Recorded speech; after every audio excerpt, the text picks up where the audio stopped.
the Lord of Civilization to the stars. This video is purely for entertainment and does not infringe on copyrights or laws. The rights to the novel and image belong to the original author. We do not claim ownership. Don't like waiting and want to listen to this fanfic in full now? Subscribe to our Patreon, where you'll find the best fanfics. Chapter 76, The Bard's Troubles. If someone says that the lighthouse in their hometown is the greatest wonder in the world, then they have definitely not seen the Tartarus Lighthouse located on the Sage Beach. The black and gold lighthouse, hundreds of meters high, emits dazzling light. The world wound on the dome and the psychic torch complement each other, illuminating the area of 100 miles as if it were daytime. Even at night, people in the Strait of Orbian Island can see the bright psychic lights illuminating the entire sea area. The never-extinguished psychic torch hangs high in the night sky, becoming the second son of the root. That is the great power of the wizard King Leon, and it is a great wonder that reproduces the creation of the warp in the world. Kneel down to the black lighthouse. It must be a light that mankind has never seen before. The above description is all constructed by imagination. In fact, the Tartarus Lighthouse has just begun to be built. However, even if it has just started to be built, all the staff involved in the construction have a clear outline and concept of the lighthouse building in their minds. Each of them is very clear about their responsibilities and what they need to do. In fact, the negative stars themselves are not better than many races with unique talents. For example,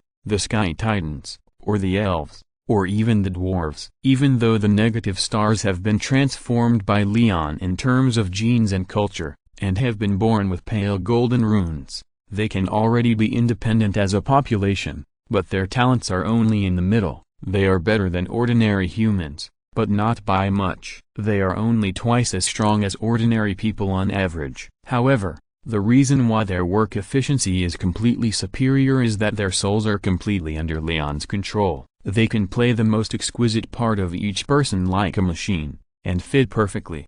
The root is the most optimized, the working speed is the fastest, and everything has reached the peak stage of human beings. Moreover, when creating wonders, there will be psychic energy and subspace power to assist. The foundation of the Black Lighthouse is on the ocean, and in order to create such a wonder, the ocean even stagnated. People came one after another, holding various materials, and arrived at the designated construction site on the silent and walkable ocean. The terrifying magic power fixed the space, allowing various iron ores and psychic creations to rely on the air. No scaffolding or ladders were needed. Every person flying and floating built a lighthouse in the space itself. There was no doubt that this was not a wonder that humans could create, and the way this wonder was built could not be completed by humans. If the ever-changing maze and Stonehenge were still understandable wonders, the current psychic lighthouse was an incomprehensible creation. The magnificent and fantastic creations are impossible to create in reality. They are natural,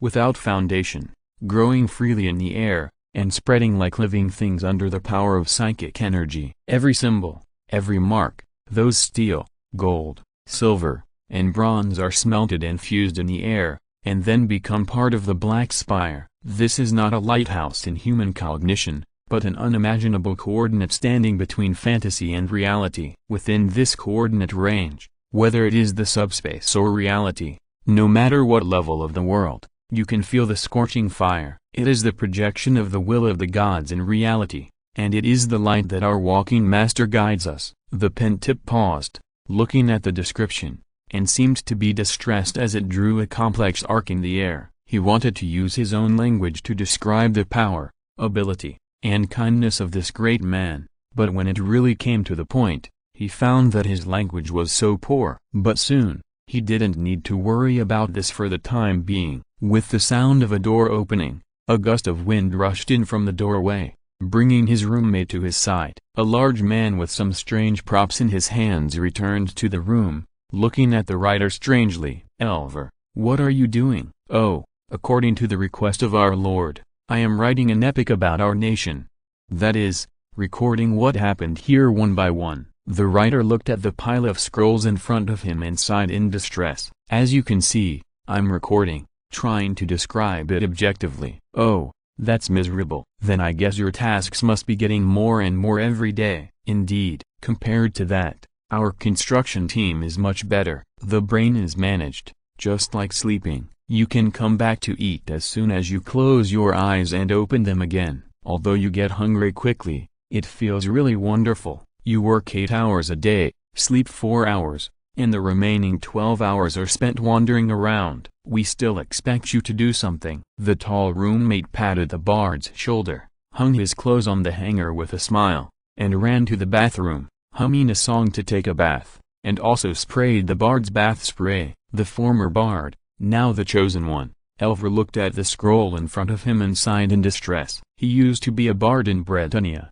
responsible for recording the demeanor of the knights. In fact, in Britannia, the status of bards is quite delicate. They are the readers responsible for spreading and praising the glory of the knights, and they are also the recorders accompanying the army. They must record the words and deeds of every knight, and then repair and bind them into a book. In other words, except for those who are truly extraordinary in literary talent, other bards in Britannia are more like clerks. However, compared with ordinary clerks, they need a little more creative talent. Every knight hopes that his biography and reputation can resound throughout Britannia, so the bards are also very inward-looking. Originally, he felt that it was a bad luck when he participated in the chivalrous expedition. After witnessing the chaos, pollution and the depravity of the knights, he thought that his trip was more likely to be dangerous. Unexpectedly, there is really a God walking in the world in the broken land, giving them unimaginable warmth and happiness. People were shocked at first,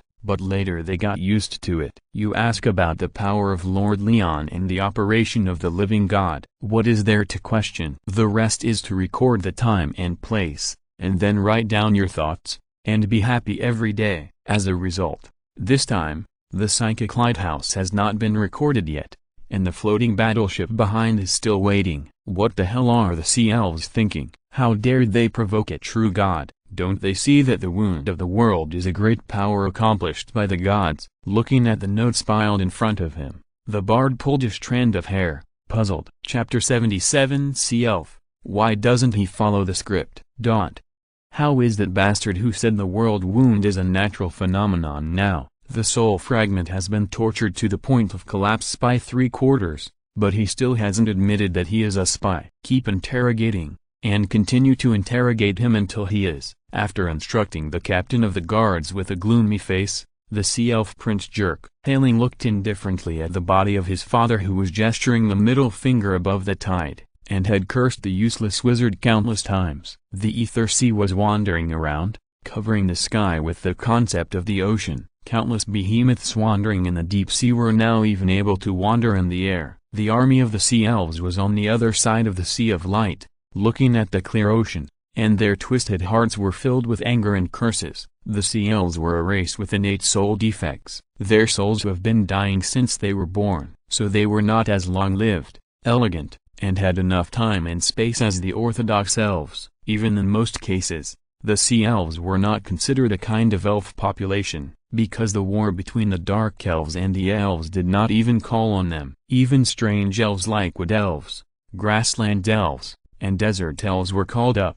Even half-elves, and those elves who were fighting civil wars, accepted it with a pinch of their noses. Only sea elves were excluded from the entire elf system. But it's no wonder. Apart from the word elf and the inviolable bloodline of the population, there is nothing about sea elves that looks like elves. Their appearance looks weird and hateful. After living in the ocean for a long time, their faces have become ugly and rough compared to ordinary elves, covered with a layer of gray-blue ocean. Especially the population around the Chaos Sea, it is even inferior to the level of humans. And because of the soul problem of the race, they have to hunt all living intelligent creatures, torture them, and earn their souls to fill the soul void of the sea elves themselves. Strong emotions can make the soul more swollen and delicious, and torture is undoubtedly the easiest. So sea elves often choose to attack ships of various groups on the ocean to feed their sea beasts and troops. It can even be said that the sea elves who met Ulfric at that time were still very reasonable sea elves. They actually restrained themselves from killing everyone directly,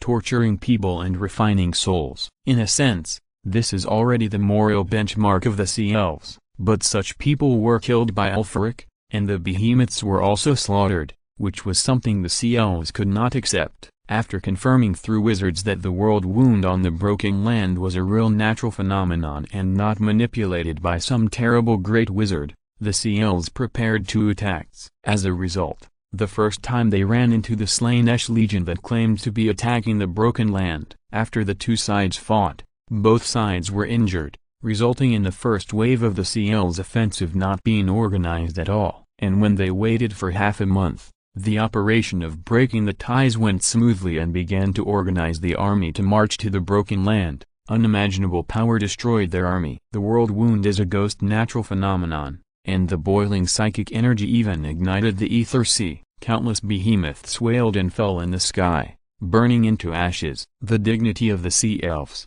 those proud behemoth knights and palace guards, were dragged to the deepest part of the abyss in the boiling sea. Some elves who escaped from the battlefield even swore that it was the wrath of the true gods. Of course, these things that disturbed the morale of the army had been ground into pieces by Gelk, the sea spirit, and shared with others. As the first heir, he must be fearless. As the heir of the Sea King, he can be cruel and violent, but he must not be incompetent. He also knew that he might not be able to find trouble with the terrible guy on land in this life. After all, that is a force that can even tear the sea apart. But after the investigation of the sea elves, although there is no way to reach those clear and transparent oceans, they can still attack those golden fleets through the ocean. Your Majesty, seeing that there was no one around, a clerk who had been hiding in the shadows slowly walked out and whispered to the sea elf prince, who seemed to be tired, "We will never be able to break through there. It is completely unnecessary to waste time here. Since the people who prevented your Majesty from reaching the top have disappeared, why don't we designate this place as a forbidden area, and then temporarily move away to plan for the future effect? Greens, I don't know if you did it on purpose, but if you keep saying this, I will chop off your head." Glancing at the clerk who was whispering, Gelk, hailing, whispered, "Do you think I don't want to? But is it easier for us to come here to fight this wizard who can't move at all, or to go back and fight the vampire pirates in the deep sea? Those rotten flesh can manipulate the soul far better than us. They got the legacy of the necromancer Sandro, and we are not qualified to fight them. No matter how we fight, we will die, and we will only send them soldiers and gifts. Compared with those immortal monsters, it is better to play with this weird wizard here. What's more, if I don't choose either side, the area to the south is the area of the lizardmen, and the area to the west is the territory of the Dark Elves. Are you planning to let me fight the Astrolabe and the floating island? The clerk opened his mouth and thought about it. It seemed that this was indeed the case. Their team of sea elves was thrown here by a special phenomenon. They were originally in Kalimdor and were friendly with the Nagas. As mercenaries, they manipulated the Aether Sea so that the Nagas could fight on land. As a result, during the migration process, the portal was interfered by the human archmage, and they were directly thrown into the old world where no one was doing shit. The old world is a well-known cesspool in all major realms. Here, birds will be hit 3 times and eggs will be shaken to yolk. They have been transferred to the present for more than a year, and they had a fight with the vampires who took away Sandro's legacy in the sea, but they lost. Then they had a fight with a chivalrous expedition on the way. They still lost. By the way, they also went to the south and the north, and were beaten by the Southern Kingdom and the Lizardmen respectively. Without asking, they just fight as soon as they come up, and then ask after they fight. As for the Dark Elves, that hellhole is even more notorious. Are they going there to deliver slaves? Finally, they saw a group of Norscans. They learned their lesson and asked what was going on at the beginning.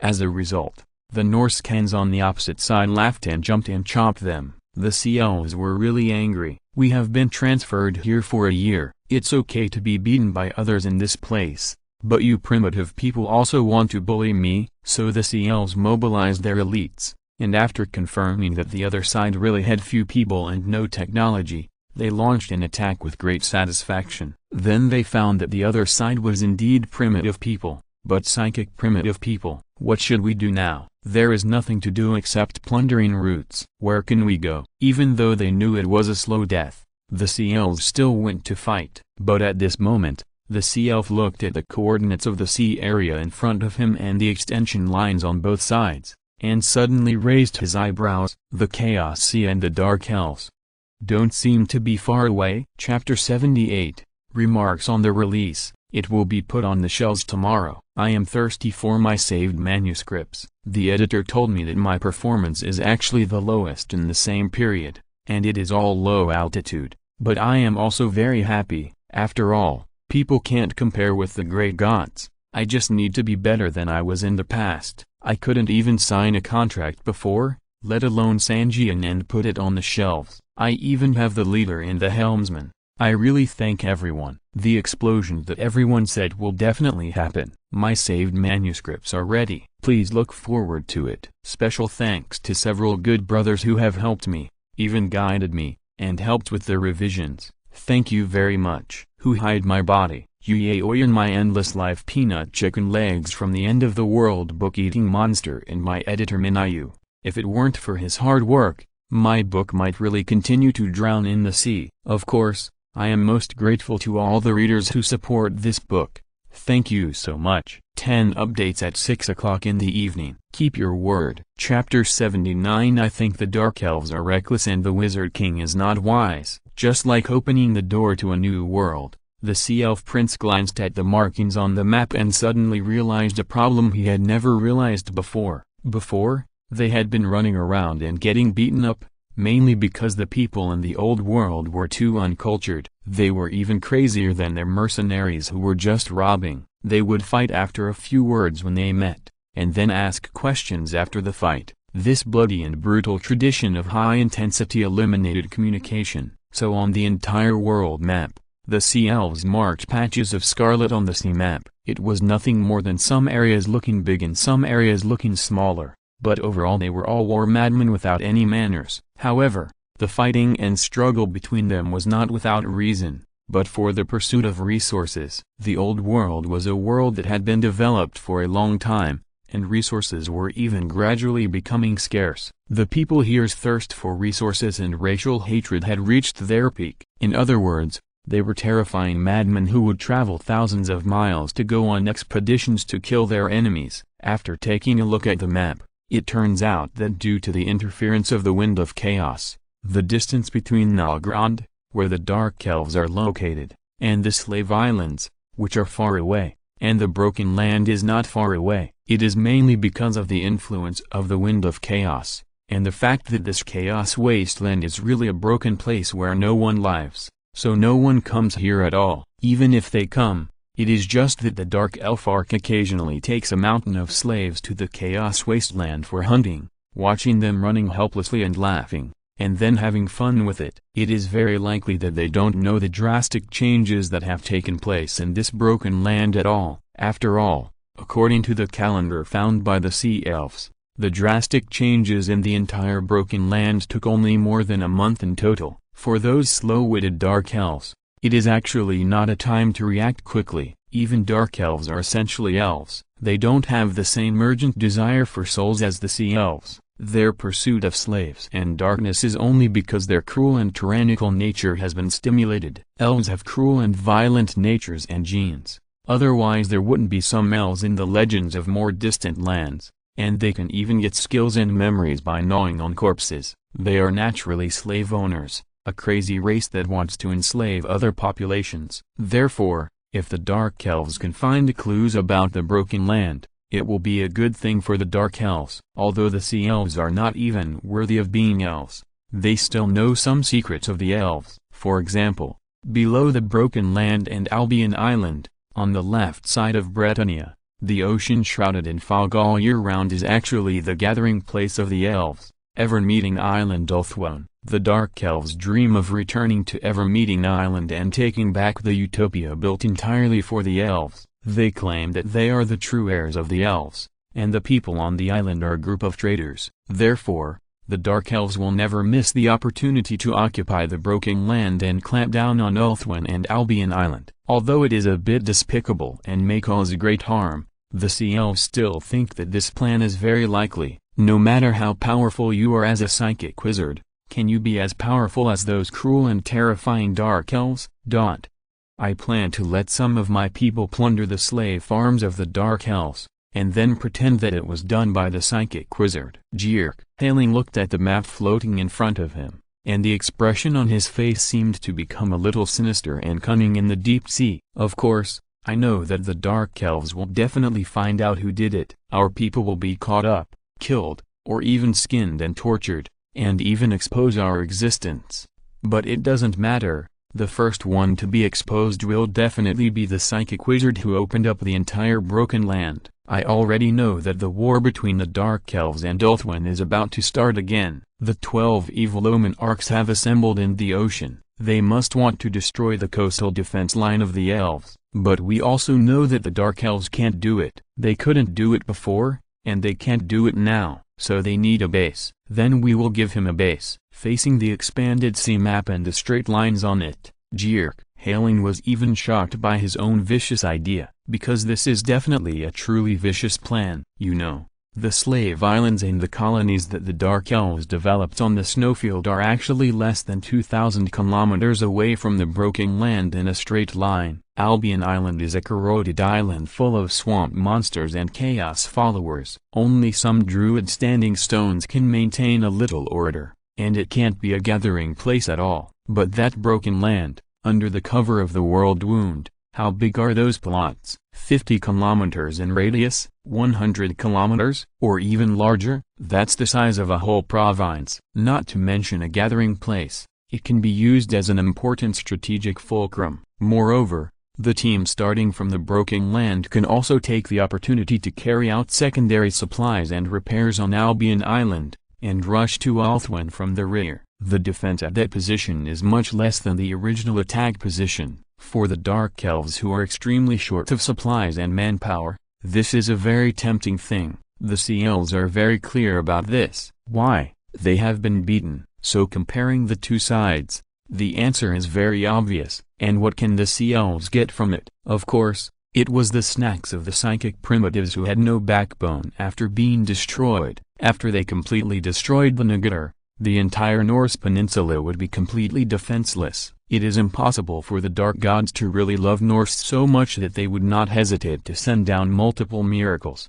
They only need to plunder the surrounding villages, destroy all the sea roots of the Norse people, and kill tens of thousands of people. Then they can get through the difficulties and find an opportunity to cast spells again to transfer themselves out of this shithole. Who wants to stay in this broken place in the old world? Anyway, the Sea Elves really can't stay there for a minute. This damn place is so irritable. Who knows what iron plate will kick next? Secretary, come here. Wait for my order. He called the clerk who was waiting on the side over, and after whispering, both of them showed a tacit smile. A chapter is released every 20 minutes. A total of 10 chapters. Chapter 80. Why did the enemy's bodies float from the river? 3 days later, Liang stayed in the observatory, looking at his props and touching his head in confusion. Why did the bodies of these Sea Elves suddenly appear from the Northwest Sea? Facing the display on the map, Liang's head was full of question marks. As a civilization spirit with no external communication channels and no way to organize information, Liang's level of intelligence was completely based on the speculation given by the system and his own psychic divination. Looking at the bodies of the Sea Elves, Liang casually threw a divination. Then the god of wisdom, who was in charge of divination and change, very considerately sent down an oracle and told him directly that you are dying, and you should find a coffin and wait for death. Faced with such a divination result, Liang just regarded it as farting, but the civilization system prompts that this thing is another player who can't fart with 3 sticks, and it is often left there and waited for it to end. As for why the bodies of Sea Elves floated up along the ocean, they really didn't know the reason. Could it really be true that the old saying, the sun set on the river, the past is like this, day and night? Would the enemy really die outside and then have their bodies float over? Looking at the inexplicable result, Leon scratched his head and soon gave up thinking. One of his better advantages is that he would not think about things that he couldn't figure out. At most, he would just use his fists. Within the scope of Stonehenge, There are so many things that it can do. Leon opened his own civilization panel and checked the status of his civilization. Faction, star negative reputation, unknown. 1. Your faction has no reputation at all on the entire planet. Your power may only exist in the words of a few races. Perhaps only geological archaeology and some extreme historians can vaguely prove that your race really exists in this world. Civilization characteristics, star negative technology level, medieval, magic. Under normal circumstances, it is impossible for chariots and aircraft to appear at this level of science and technology. However, due to the existence of magic and various unscientific power sources, you can present some unimaginable creations in the non-industrial period. Although these creations look clumsy and impractical, they are still useful. Cultural level, primitive age, magic. At least you can use some foreign population and resources to prove that your population and individuals really exist, rather than some psychedelic illusions and reflections. Only through continuous publicity and dissemination can your culture really present a unique result. Population, 22,114. Floating population is changing. City, landing village, God-given plains, giant tree outpost, sage beach, full beach sphere of influence, landing surrounding forces. Omitted tip. There is a great disharmony between your technological level and population, and there are many crises in your city waiting to be resolved. Your cultural level is in a state of crisis, and it is very likely to be swallowed up by other cultures. At that time, your civilization characteristics will be transformed into the characteristics of the sub-civilization of other populations. Warning. You are not friendly with the surrounding spheres of influence. Harassment and fighting often occur, and please note that your strength and ability are sometimes necessary. Views from the warp. Many creatures in the warp have shown interest in your faction. Given time, perhaps some more bizarre and strange results will emerge. The connection between the warp and reality has long been a precedent. Perhaps you can take a completely different approach. How should I put it? The tips are very useful, but they are all useful nonsense. Leon is also very clear that his surroundings are not very friendly. In fact, even the trade with the players and the underground kingdom. To be honest, Leon doesn't think he can do it for long, because after arriving at the Stonehenge, the rats in the underground kingdom seem to have not changed on the surface. But at that time Leon could feel the fear and shock coming from them. These rats are just like their appearance. Although they look like human beings, they are still timid and fearful in nature. They don't believe in any foreign race at all, and it is impossible for them to believe in any foreign race. On the surface, they are matchmaking for the players and Leon's negative stars, but they are secretly digging tunnels underground. Don't get me wrong. They don't want to secretly place an underground bomb to blow up the negative stars, but they are secretly moving the underground kingdom, trying to move the entire Radman society to a more remote place where it is even more impossible to communicate with Leon and the players. In fact, these Radman on the surface are working on transportation, but their inner population is probably gone, leaving only a group of abandoned clans who were deceived by the big cake and worked diligently in the mine. Leon doesn't understand why this is the case. After all, the price he gave is high, and there is no reason for hostility between them. He even helped some Ratmen do some things, such as giving them some dimensional stones as gifts, or transforming their bodies. Leon has done this kind of friendly release, but the Ratmen are like PTSD. Not only did they not feel any friendship, but they were even more frightened and accelerated the speed of relocation. But this is also good, one less neighbor around, and you can occupy the place more at ease. There is also a new signal from the player about whether to trade with the dwarves, because in the north of Kislev, at the root of the Norska Peninsula, there is actually a dwarf castle, Julong City. This dwarf castle, which was thrown here due to changes in the geological environment, has very unique rune technology. If possible, Leon would like to study the rune technology of the dwarves. Although these technologies are related to the subspace and energy, the way of operation and ideas are unique, and there are very reference ideas. In short, the future is very bright. The negative star is still an order identity now, and there are actions to kill chaos and redeem Norse locked in it. Everyone will not kill you directly without saying anything. It is considered a layer of skin. However, all this must have a result. That is to kill all the sea elves directly and keep the ocean trade route unblocked. Although the supply channel of the underground kingdom can ensure the construction of the psychic lighthouse, a huge country, its population and industry cannot be restricted by one area or one place. A thin capillary cannot support the life of the empire. Let's go check on my warship.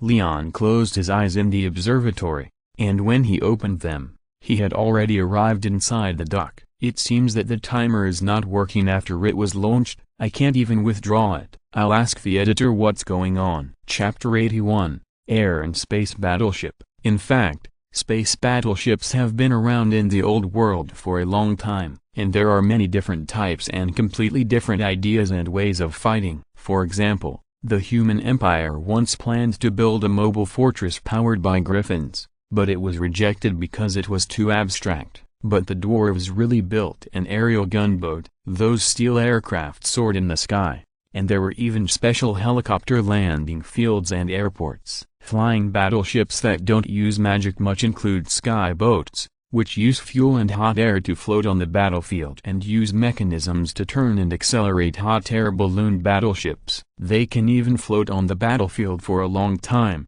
acting as air and space reconnaissance units and fortress platforms. The arc technology mastered by the elves, and even Ulthuan itself, is actually a kind of space battleship technology, otherwise it would be impossible to float on the ocean. In addition to the old world, regional powers in other regions have also mastered Sky Island technology or more advanced strategic technology. There are even rumors that places like Erathia have mastered the comprehensive construction theory of cloud cities. A brand new cloud city can be built anytime and anywhere. In comparison, the old world has been broken into a technological era, and flying warships have become a relatively rare and even very precious strategic military force. For the negative stars, flying warships are also such strategic weapons. After thousands of craftsmen carried Leon's knowledge and entered the position of craftsmen, they spent thousands or even tens of thousands of resources to forge the military. And how long does it take to build such a terrible flying warship? 1 week. At the same time as the construction of the psychic lighthouse, the construction of the original model of the aerospace warship only takes 1 week to complete. Because of the mastery of the floating construction technology and space solidification technology obtained from the subspace, many problems that need to be considered when building ships are no longer a problem. For example, the counterweight of wood and steel plates, the angle of keel placement, the material transfer and assembly of scaffolding and cranes. These long-term tasks can be omitted. The rest is just to move forward and then place the materials in the positions that have been marked in the consciousness. The psychic energy and the imprint will automatically imprint the two pieces of material together and successfully condense into a whole. As for the delicate work such as anti-gravity runes and psychic furnaces, the negative stars have no special mages, so for now, Leon will just do it by hand. Because of the insufficient mana reserves, if the construction is forced, it may be interfered by the god of wisdom and produce inferior products. This is one of the reasons why Leon has such a big opinion on the construction of Tartarus. Because of the universal attribute of magic, it can achieve an accelerated effect in all technologies and tasks in all walks of life. Basically, if one magic is matched with one productivity, it can often achieve 4 times or more progress. The same speed is also true for food planting and mineral mining. Otherwise, the negative stars would not be able to take out so many precious metals and resource units to exchange various materials and means of production with the underground kingdom and players. In order to ensure that the sea elves are sent to hell, Leon has already spent a lot of money. If the 4 aerospace battleships in the dock are wiped out in the battle, then Leon will not be able to take out the second round of aerospace battleship offensive for at least a month. This is the result that can be accumulated based on past savings after a month of swallowing one's anger. It is 240 meters long, 20 meters wide, 15 meters high, and carries 140 guns, including 24 magic guns,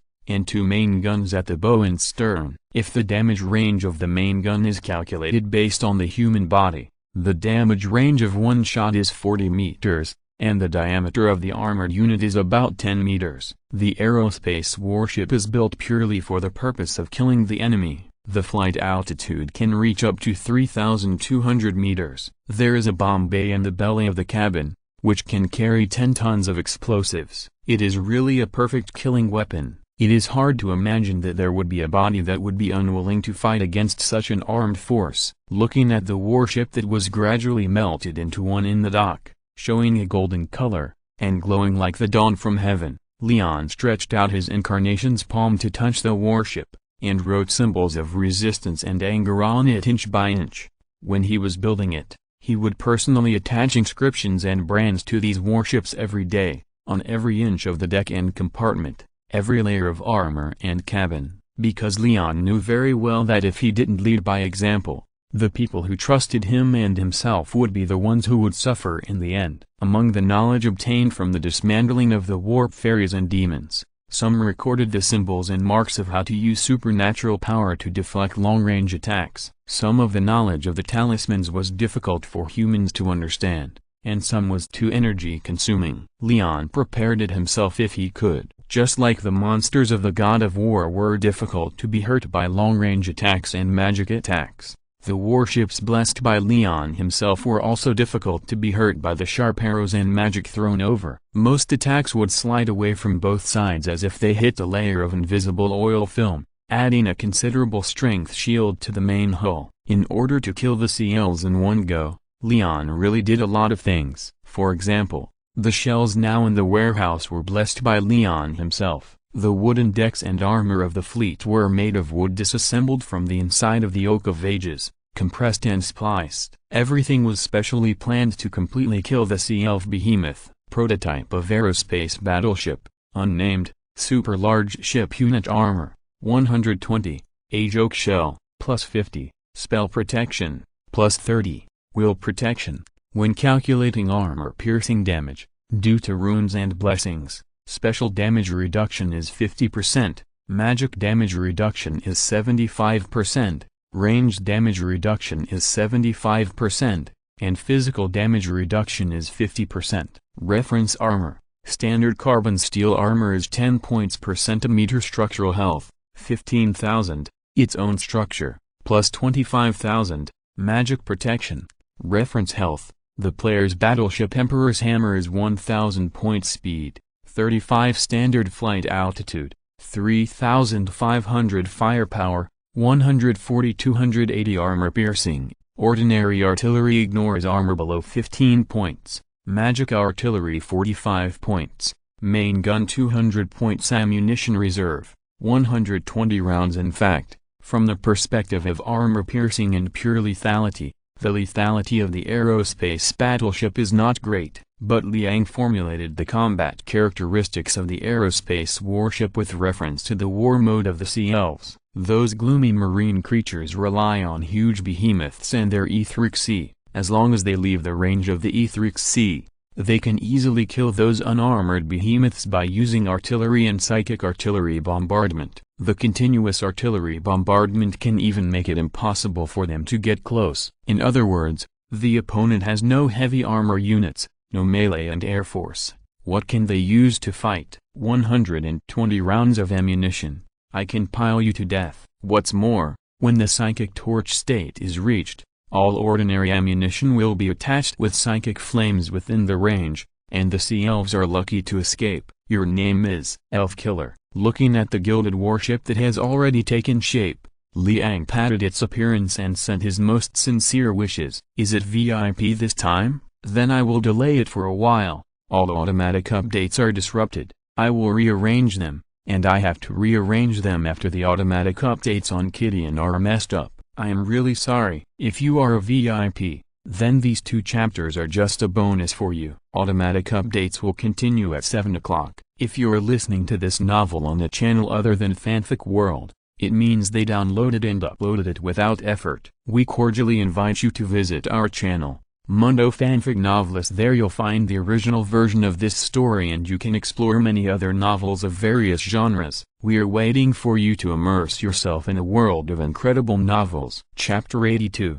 The Ether Sea and the Ultimatum. My lord, are our actions correct? At least for us now, they are completely correct. Gelk, Sea Spirit, looked at the burning sea and whispered. It seemed like he was trying to convince himself, and it seemed like he was trying to convince the resentful compatriots around him. Ever since they were disturbed by human mages and left Kalimdor and came to the old world, everything has been so bad. At the beginning, they were a great war group with more than 100 sea beasts, thousands of sea elves, and even capable of creating a tsunami. But after a fight with vampire pirates who were hiding in the sea for unknown reasons, they lost 1/3 of their people and beasts, and could only flee to Albion Island in a hurry. After the war on Albion Island, they lost many compatriots and beasts. Whether they went east or west, there were powerful forces blocking them. What choice did they have?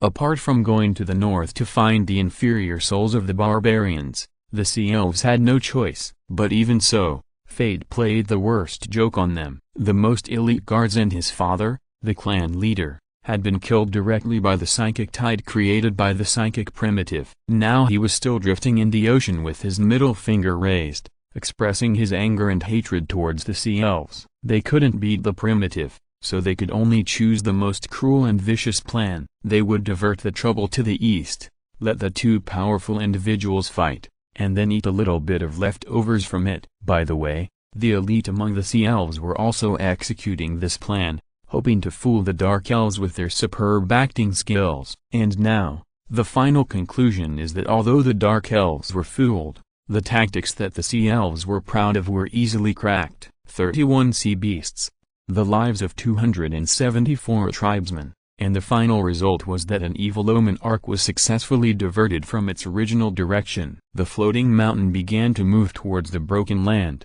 but the purpose was to capture the Sea Elves and torture them to find out the beast-taming techniques they brought from Kalimdor. It was completely different from what they thought. In their conception, it should be their elite troops in the Ether Sea, which is the unique technology that the Sea Elves rely on for survival, advancing along the fog, making the Dark Elves confused, and taking advantage of their confusion to point to the broken land. But the reaction of the Dark Elves is far better than theirs. These well-trained Dark Elf soldiers quickly realized the nature of the Ether Sea and this special phenomenon of the Ether Sea. The so-called Ether Sea is the replacement of elements. The white fog in the air is essentially a replacement of the ocean. Even sea beasts and marine creatures can freely exert their most powerful strength in the fog. The Sea Elves use this ability to increase their own strength, suffocate and drown land creatures, and weaken their combat power on a large scale to sweep across the 4 directions. However,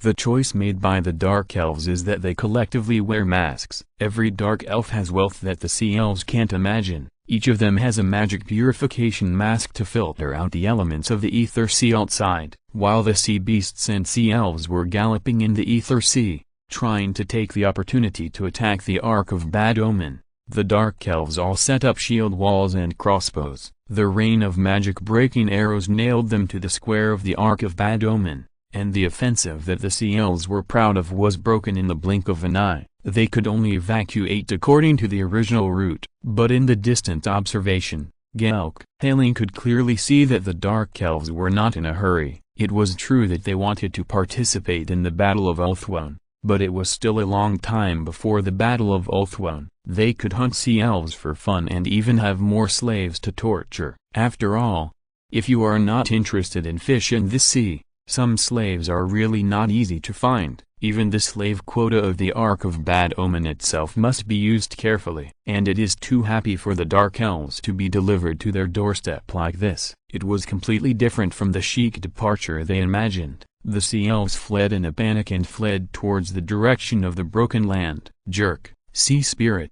who was watching all this in the magic crystal, was mocked by the people around him. You are worthy of being our greatest commander, Prince. A figure wearing heavy armor, who obviously has an important position among the Sea Elves, watched all this, pulled out a weird smile, and whispered mockingly, "You called us all here, so that we can see how hateful your clown performance is. Jerk. Sea Spirit, your father destroyed our royal guards, and even the royal guards given by the Naga died in the sea tide in the blink of an eye. And you destroyed our remaining hope. What should we do now? Our entire tribe is only 1/3 of what it was when we first came here, and almost everyone is injured. The sea beasts are very tired, and we are in urgent need of soul replenishment. What should we do now? If we get deep into the interior of the Norska Peninsula, we can also rob Lady Kislev. Why not do it? Don't teach me in this tone, Daemont. Amid the exclamations of the crowd,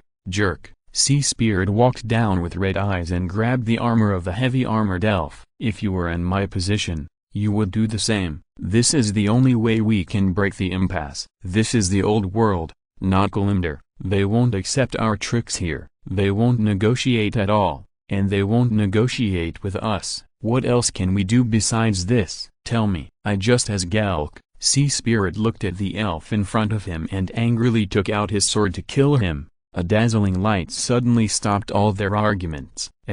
Where did the light come from? What's going on? What happened?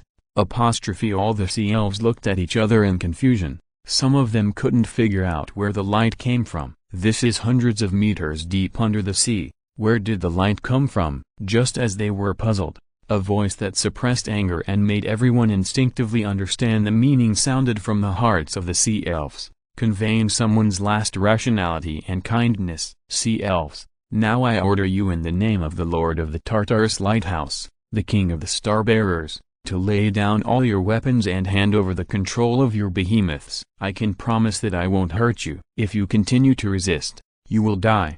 Automatic updates have been reset. I'm really sorry. Chapter 83 Torchlight. A very small number of sea elves who were maintaining the ether sea and standing guard on the sea level witnessed the unimaginable scene. They watched the moment when the power of the warp completely descended into reality. The pure black tower, which was not something that humans could build, was cleverly integrated into one. There was no trace of the exterior of the huge black tower, but the interior had long been filled with countless runes and marks. This was an architectural miracle that only creatures of the warp, who could penetrate matter, could create. When the last piece of black iron ore was successfully smelted and fit perfectly on the black tower, the resonant beacon began to emerge in the warp. The signal of the psychic lighthouse began to resonate with the wound of the world, like an eye hanging high in the sky, and like the sun that shines on everything. The white gold light swept across thousands of miles of land in the blink of an eye, illuminating the ocean. Whether it was the ether sea, or the tombs hidden deep in the ocean, or the other races on the seabed, they were all deeply shocked by this horrifying scene. Compared to the wound of the world that was originally considered a natural phenomenon, this is something that can only be done by human will. Amid the terrifying and horrified screams of those species, the white gold psychic torch that bloomed in the sky slowly extended a thin line from the middle, and the huge eye-like structure appeared inside. Terror, shock, fear. There was no sound, no performance, just the light and shadow intertwined in the sky, which would cause a horrifying result that no one could understand. Even the people who were about to go to bed on the island of Orbian were shocked by the light in the sky. They came out of their homes, pointed at the sky full of light, and prayed that the Lady of the Lake or the Dark Gods would protect their lives and not let this destruction completely fall on the world. At the moment when the psychic torch was lit, all the magic maps seemed to have detonated a stun bomb. A huge flame shone brightly at the northernmost end of the old world. The irresistible lighthouse signal made both the eternal species and the newly emerged underground empires stare with wide eyes in shock, feeling the terrifying pressure coming from the depths of the warp. You have completed the construction of the world wonder, the great lighthouse. Magic. The torch of Tartarus has been lit. It will be a little unstable at the beginning, but it will enter a stable stage next. Please do not interfere too much. The effect of Tartarus has been activated. Within the scope of your faction, all ships will be guided and helped by the psychic torch. Your understanding of the power of the warp has improved a level. Please note that your current wonder construction has been discovered by many races.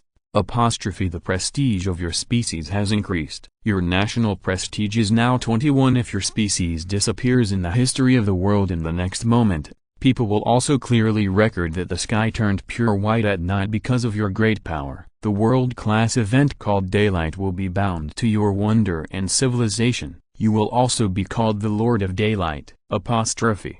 Success. This is a matter of course. Looking at the psychic lighthouse that colluded with the world wound in the sky and finally slowly merged together, like opening its eyes, Leon breathed a sigh of relief and was happy for his extreme wisdom. He originally didn't want to merge them directly. After all, if they merged directly, there might be some unexpected risks when operating. But after thoroughly understanding the technology of the psychic lighthouse and Stonehenge, Leon found that the two sides could complement each other, and it was not a difficult problem to merge them. Compared with the initial magic consumption, the current consumption demand of the psychic lighthouse has only become half of the original. But the price paid is that the Stonehenge can no longer produce magic power, and it is impossible to increase the output of magic power by adding people. This is not very important, just replace it with the ever-changing maze. Of course, Leon never forgets to do the most important thing. In the glow of Tartarus, all the etheric sea fogs of the sea elves are invisible. The distant ocean is no different from being completely transparent to Leon. At a glance, from the deep-sea ruins to the sunken ships, to the hidden sea elf legions, everything is completely visible. I don't want to commit too many murders, sea elves. I will give you one last warning. Your behavior has completely angered me. My patience is limited. Your repeated provocations have caused great trauma to my dignity and my people. Now, put down all your weapons, tie your hands and feet, come to me and surrender to me. I can still give you a chance to live together. Otherwise, you will always be greeted by death. I will give you a quarter of an hour to make a choice. You can choose your future. The power of psychic energy shook everyone's ears, and the terrifying voice was accurately transmitted to the mind of every sea elf. Although the distance is too far, and without the assistance of the Stonehenge, Leon can't raise the power to destroy all the sea elves. But it is no problem to start a shouting like now. In Leon's sight, at the moment his voice was conveyed, all the sea elves suddenly broke out in a riot. From a bird's eye view, the twisted and ugly bodies of those sea elves seemed to contain some strange ideas. They quarreled with each other and had a brief conflict. Soon, these so-called quarrels and bloody conflicts had results. Some individuals who looked older and more stable were killed by younger individuals. The remaining sea elves all had fierce eyes, staring in Leon's direction, and made gestures of slitting their throats and fighting to the death. In the social structure of the sea elves, those who can enter the Kingdom Guard are the descendants of the powerful,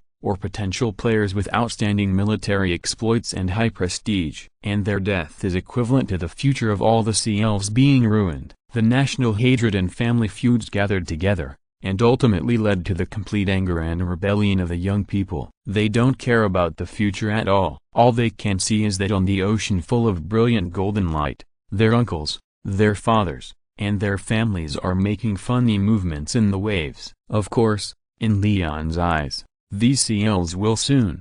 It seems that you don't like my kindness, so accept my anger. Chapter 84. The war against the sea elves begins. That monster, that wizard, he killed our father. He killed our relatives and friends. Our prince is a coward. He is incompetent and cowardly. He only wants the so-called best solution. But this is the old world. There is no so-called best solution at all. All we have to do is fight. In the ocean, the voices of the sea elves were transmitted in the connection of each other's souls. These monsters with broken souls have a delicate and unspeakable way of communicating with each other. They often choose to use the soul communication between each other to ease the pain of their own tearing. But now, it is no longer the time to cover up their pain. Their prince is a shameful guy. He confidently launched a so-called seminar, but proved that the people in the old world are crazier and more powerful than each other. In this case, why not just be brave? Is their blade so sharp?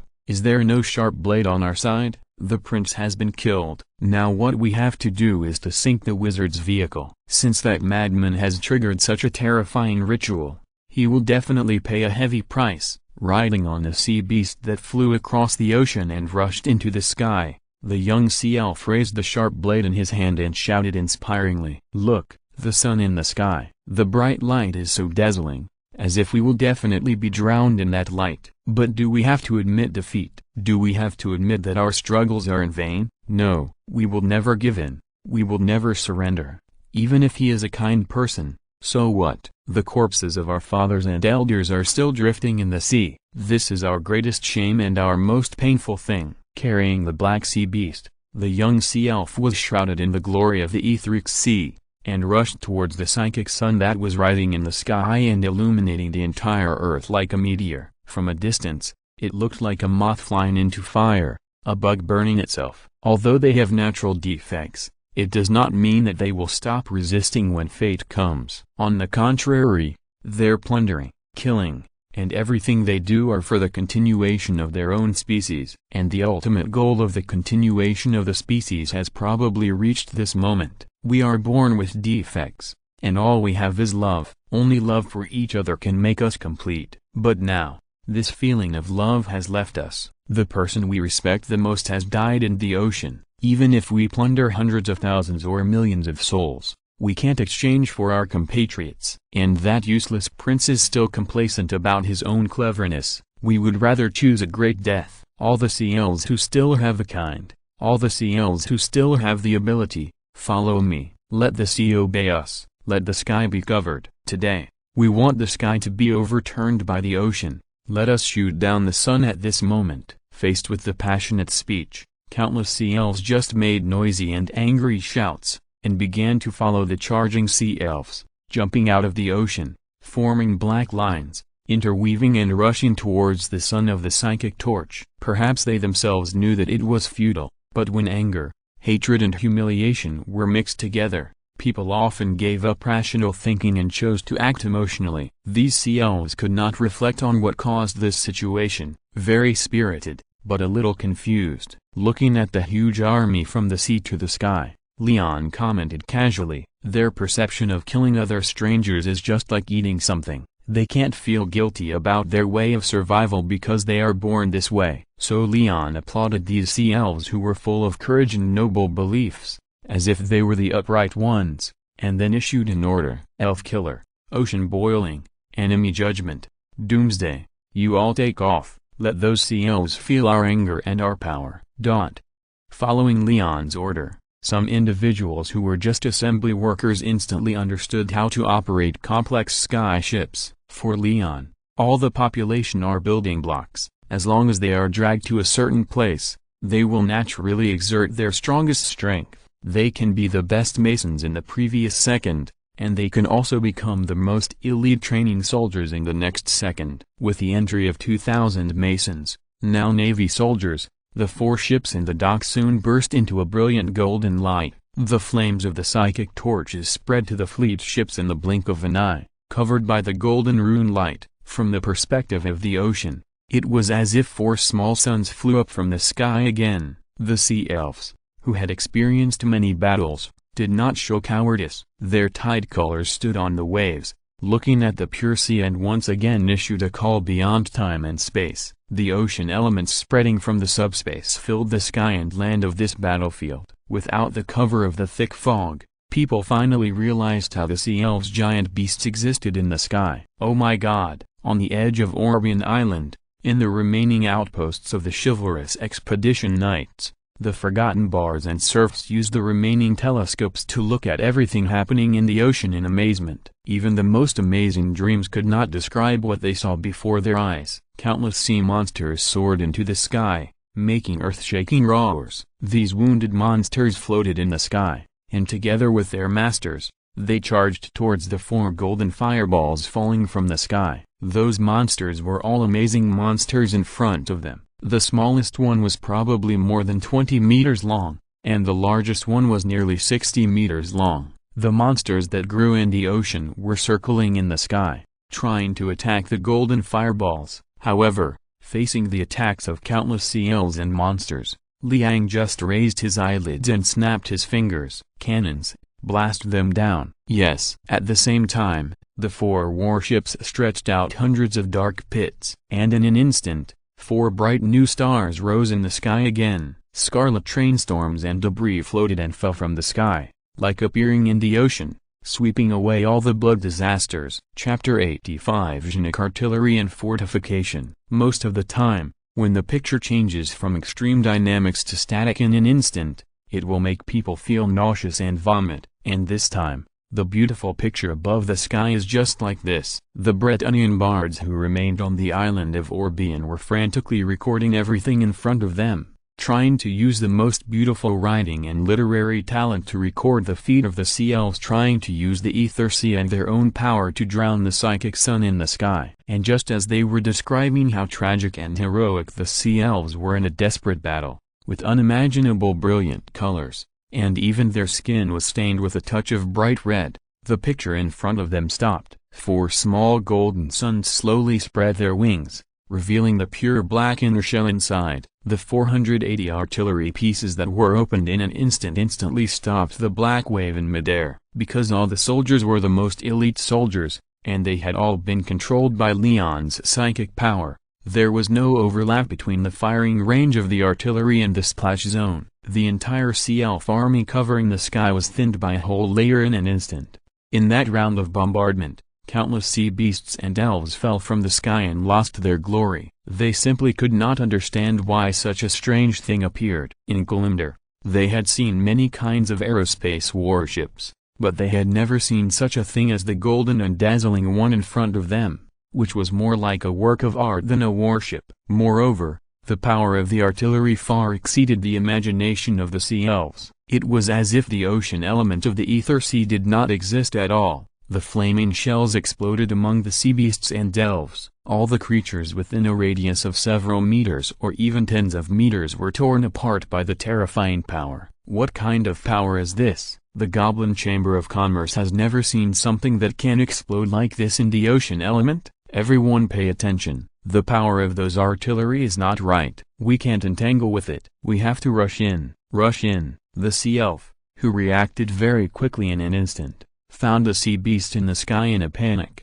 stepped on it, and shouted to all the sea elves. He was very lucky. Although the shells blew up his vehicle, he himself was surprisingly unscathed. As an excellent commander, he keenly noticed the abnormality of the enemy. The strange golden warship was full of cannons, and there was a cabin under the cabin for launching. According to the experience of being a mercenary in Kalimdor and other places, this design is often made to maximize the firepower. In other words, this kind of thing must be thin-skinned and big-stuffed, and there will definitely be problems if someone gets close to it. Every sea elf felt that his soul seemed to be burning. This battle was probably the most exciting and amazing battle in history. Each of them had to pay with his life. But is it worth being afraid of? Aren't they losing their lives every minute? The sea elves felt a red courage shrouding their hearts. They were unwilling to accept that their fate and life would become such a boring thing. Even if they died and landed in this bastard old world,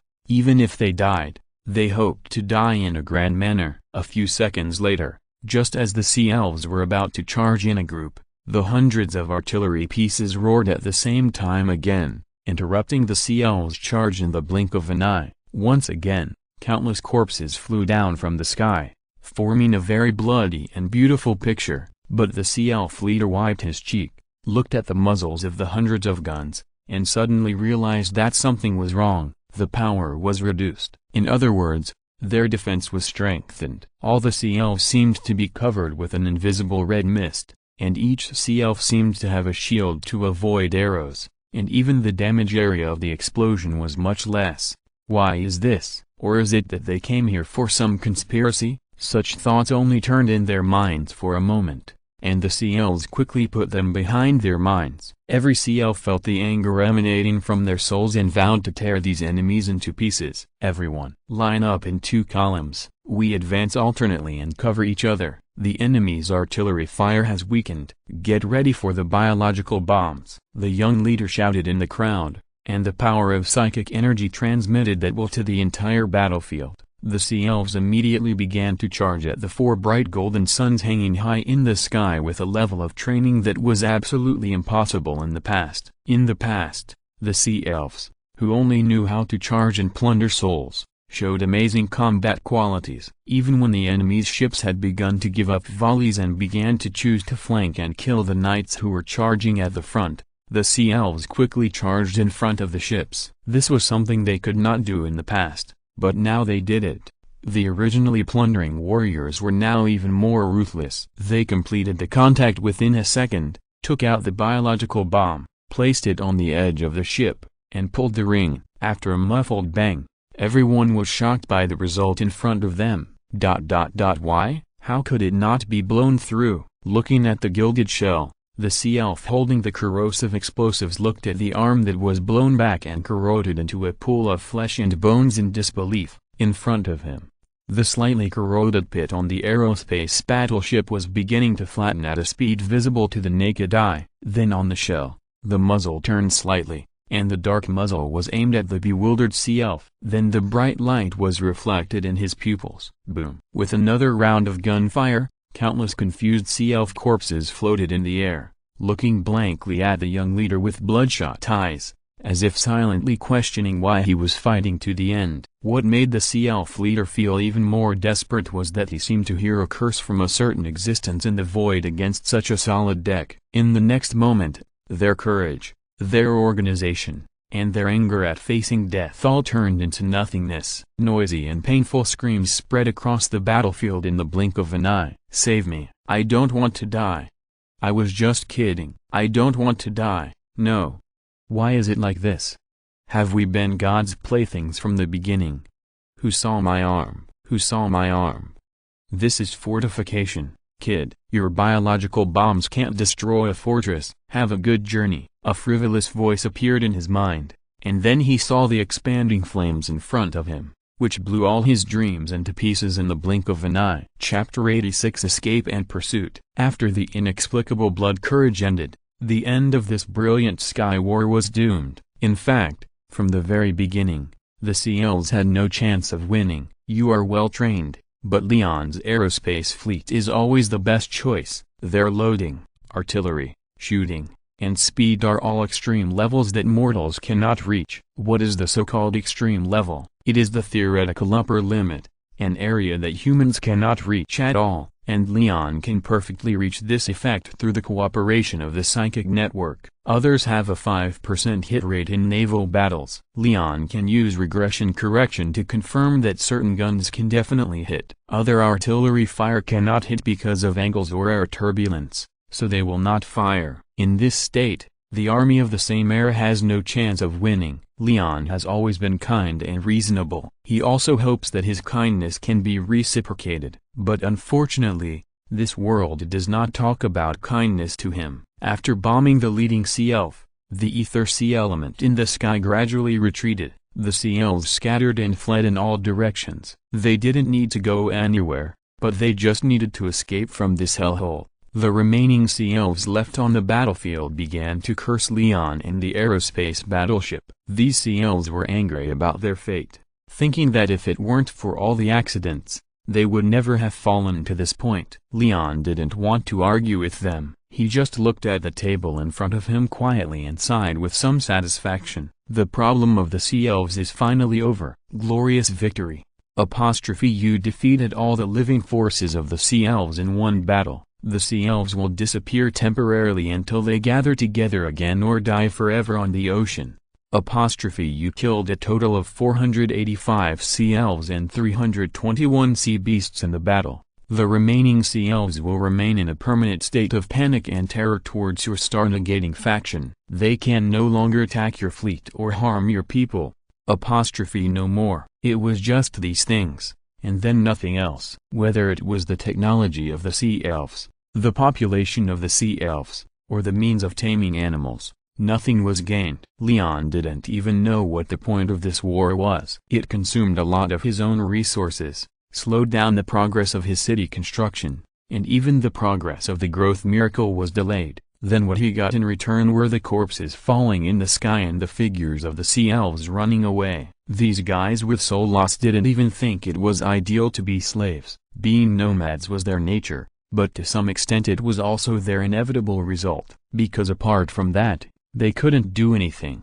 I may be the impiest person in the world." Looking at the scarlet ocean in the observatory, Leon sighed, and whispered to Ulfric, who was on standby with some melancholy, "This has never been what I wanted. I don't want to be so barbaric at all. What I want to do is actually just to lead everyone to a better tomorrow, and then build some wonders. But the other party never wants to listen to my explanation. I really don't know why it is like this. If they are willing to listen to me, if there are no conflicts between us, then won't the world become a better place? I might even lift the curse on their souls. Really, as long as they promise, I can actually do it. I want to bring humans to the stars, but I didn't say I would clean up everyone. But all of this disappoints me so much. What did I do wrong to make these sea elves disrespect me so much? I tolerated them for a full half-month, and in the end this is what we got. A group of corpses, a pile of rotten meat. I don't quite understand your distress, my lord." After pondering for a long time, Ulfric scratched his scalp for some reason, and smiled awkwardly at the distressed Leon. "Are you still a human?"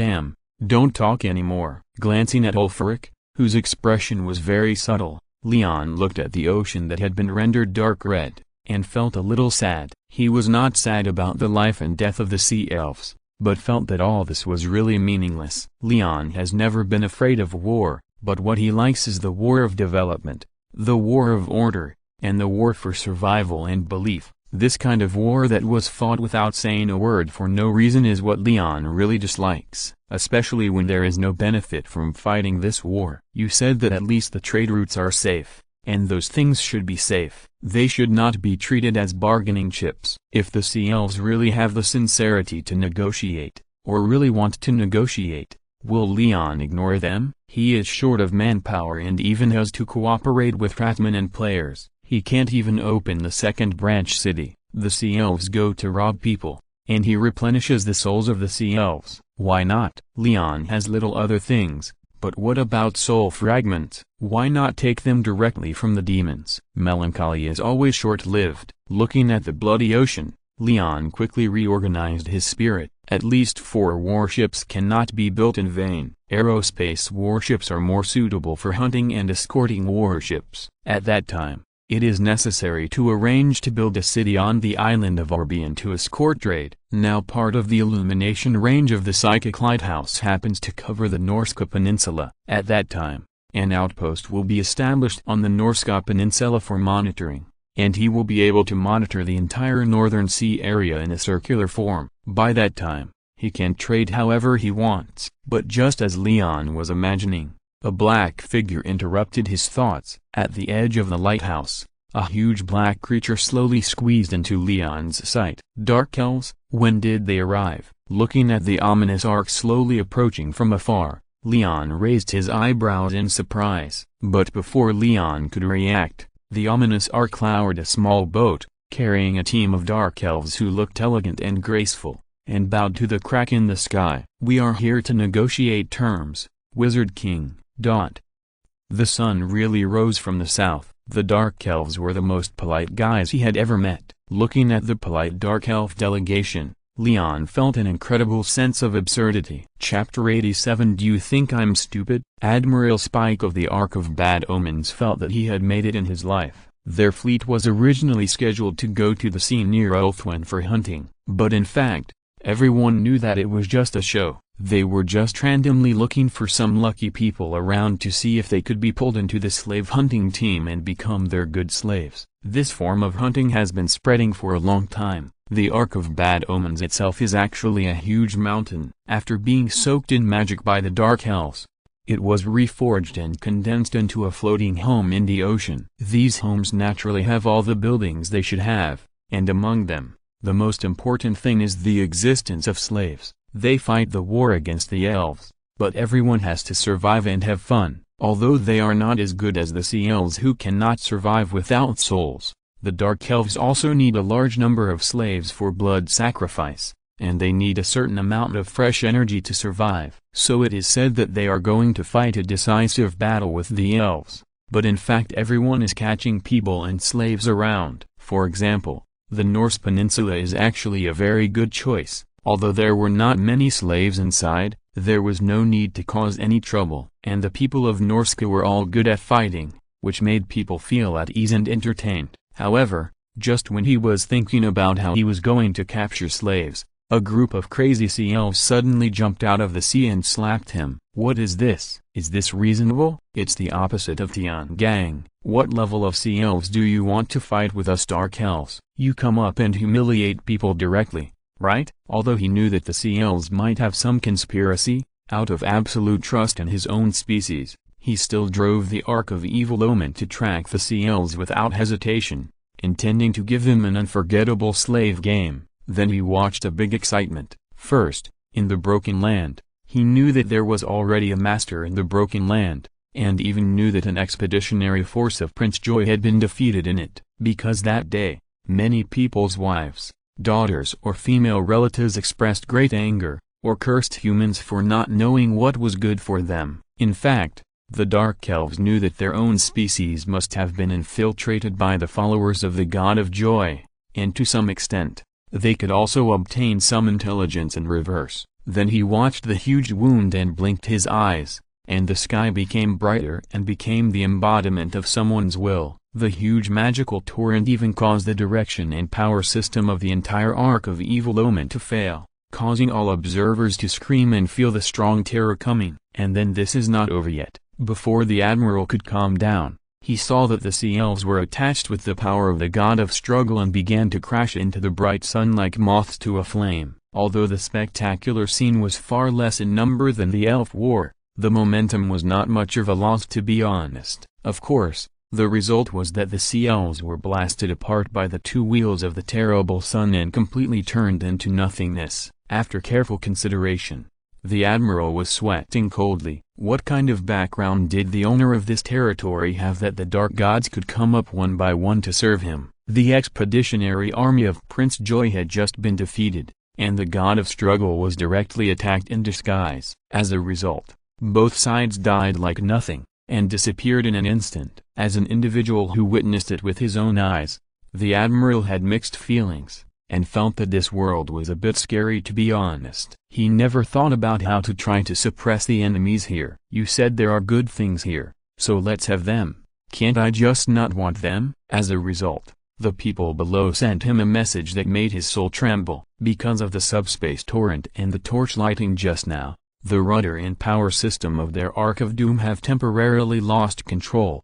and now they are heading straight towards the Broken Land. This really scared the Dark Elf. Yes, he felt that he might benefit from this change, but he had to survive to benefit from it. As a Dark Elf who cherished his life very much, when did he have the courage to go against such a terrible guy? He was not a chicken who knew nothing, so how could he run into him head on? So he wisely put down a small boat, and he and his confidant led the way down, looking at the distant psychic lighthouse, and sent out his goodwill message very sincerely. However, what made Admiral Spike feel a little uneasy was that no news came out from the huge psychic lighthouse. There was no special change in the 4 huge aerospace fleets in the sky. Just when Spike thought it was a language conflict and was about to ask in another language, the light in the air began to refract, and a figure who looked a little thin, but full of energy, with spiral eyes appeared in front of Spike, looking him up and down with curiosity. In the first moment when the two looked at each other, Spike subconsciously lowered his head, not daring to look at the eyes full of the ritual of destruction, but it was this action that made the floating figure nod with satisfaction. "You are very good, really good," the figure standing on the boat said in skillful Dark Elf language. "Whether you are here to say hello sincerely or insincerely, I am really very touched now. It's great that there is a species in this world that can communicate normally. Apostrophe you. You flatter me." "No, I won't. I will give you a gift to thank you. But since you're here to communicate, should we talk about mutually beneficial cooperation and development? Look at those sea elves. They actually mastered a wonderful beast taming technology from other regions, and I remember that your species should need this. Apostrophe wonderful beast taming technology from other regions?" Hearing this, Spike's eyes suddenly became sharp. Maybe it's just that the terrible wizard in front of him is ignorant, but what's wrong with having more ways? The Dark Elves are addicted to backstabbing, But the premise is that they also have a honeymoon period, right? Faced with such a sincere wizard king, Spike nodded and decided to chat in more detail. The sea elves who were fleeing in the sea looked at this scene and were stunned.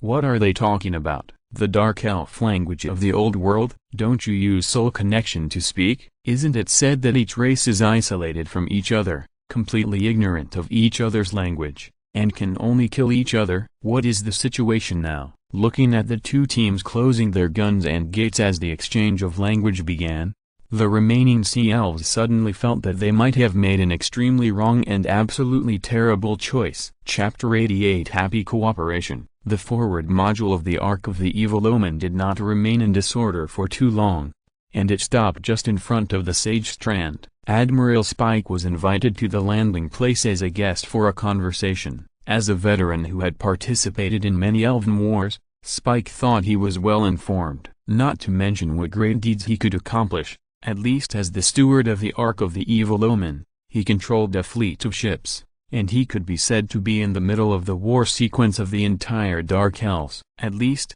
he could even be summoned by the Witch King Malekith at certain times, and had the right to participate in decision-making. He was a standard Dark Elf, even standard to the point of being a bit boring. He liked slaves, blood, and backstabs, and he liked to attack Ulthuan and then turn his body and mind into pure white again. There is always some soft spot in the heart of every pervert, and the softest spot of the Dark Elves is undoubtedly Ulthuan. Their greatest hope is to lead their king, the Witch King Malekith in golden armor, to become the leader of Ulthuan. Although they themselves knew that they were hopelessly dirty compared to the elves back then, they still did so. Even if they died, they did not want the most beautiful place in their dreams to be tainted by ugly enemies. With faith and persistence in his heart, he was invulnerable as a dark elf, until he saw the full picture of the landing place.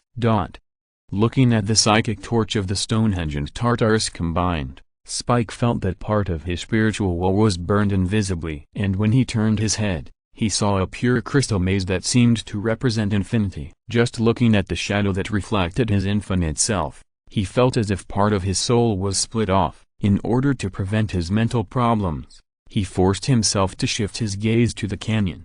But in the deepest part of the canyon, the terrible object that seemed to be a corrupt thing made Spike's pupils tremble. If he was not mistaken, it should be the power of several evil gods. He originally thought that the Dark Elves had played enough. What on earth was this gentleman playing? Is this wizard planning to collect energy and extract it continuously, so that he can blow up the whole world one day? Does even one of these things look like something decent? You acted like a decent person on the boat just now, but now you tricked me ashore to show me these things. Are you trying to warn me not to have any other ideas? Haha, it's really stupid. How can you prevent this? The first thing the Dark Elf thought of when he saw these things was to kneel down. Admiral Spike, what are you looking at? I say, sir, that's a good idea. But I haven't said anything yet. I expected it. Looking at Leon, who looked puzzled, Spike suppressed the fear in his heart and forced a smile at this terrifying crazy wizard. You asked me to come here to discuss peace and business,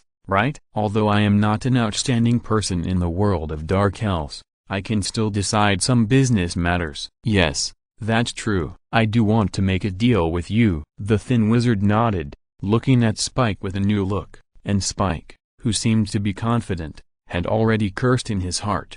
You put up such a scene. What else can you talk about besides business and trade negotiations and non-aggression treaty? Are you going to make us kneel down and beg for mercy? If you had done it before, there would be no need to take off your pants and fart, right? But on the surface, Spike couldn't say anything else, but still put on a spring breeze look, talking and laughing at Leon. The conversation skills from the Dark Elves soon made Leon look happy, and he dug out some confidential information. But Spike felt that he might as well not dig it out. Haha, yes, that mountain range was indeed created by me. Look at the statue over there, it's me. Now I see that my technique may be a little unfamiliar.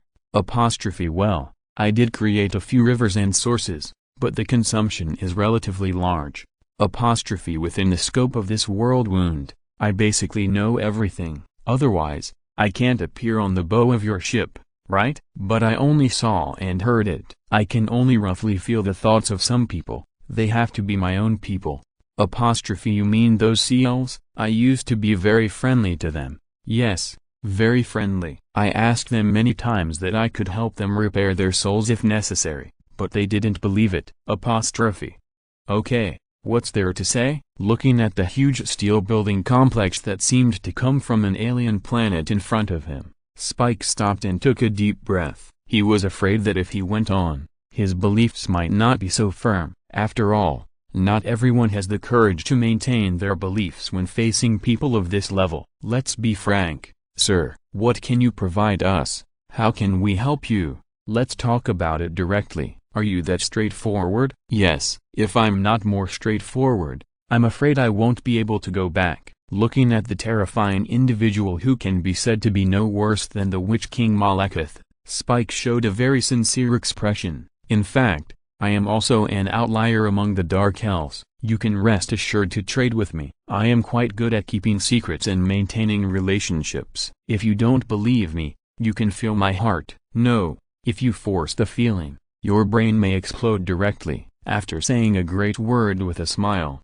Leon looked at Spike and softly put forward his request. Actually, it's like this. I want to buy some slaves from you. I know that you Dark Elves have a lot of slaves, but I need those slaves more than you do, so I hope to buy them. Slaves? We Dark Elves do have a lot of slaves, but they are all necessary. I will pay you the amount you are satisfied with. Looking at Spike, who seemed to have an unhappy expression, Leon showed a sly smile and threw a piece of gold into Spike's hand. 1 piece of gold, 1 slave. What do you think?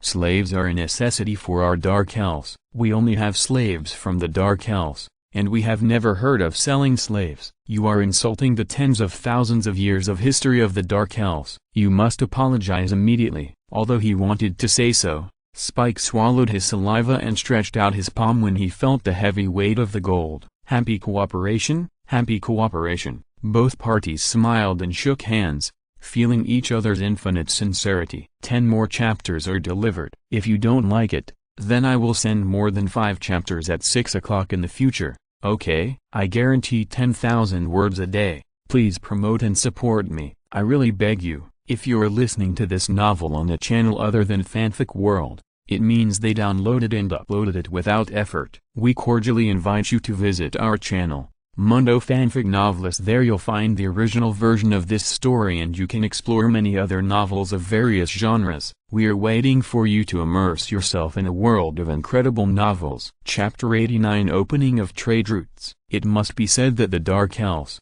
as a major force in the old world, are actually very confident, at least in Leon's opinion. This admiral who represents one of the Dark Elves' ominous arcs is a very courageous talent. He didn't fight when he came up, and didn't do anything to make people angry.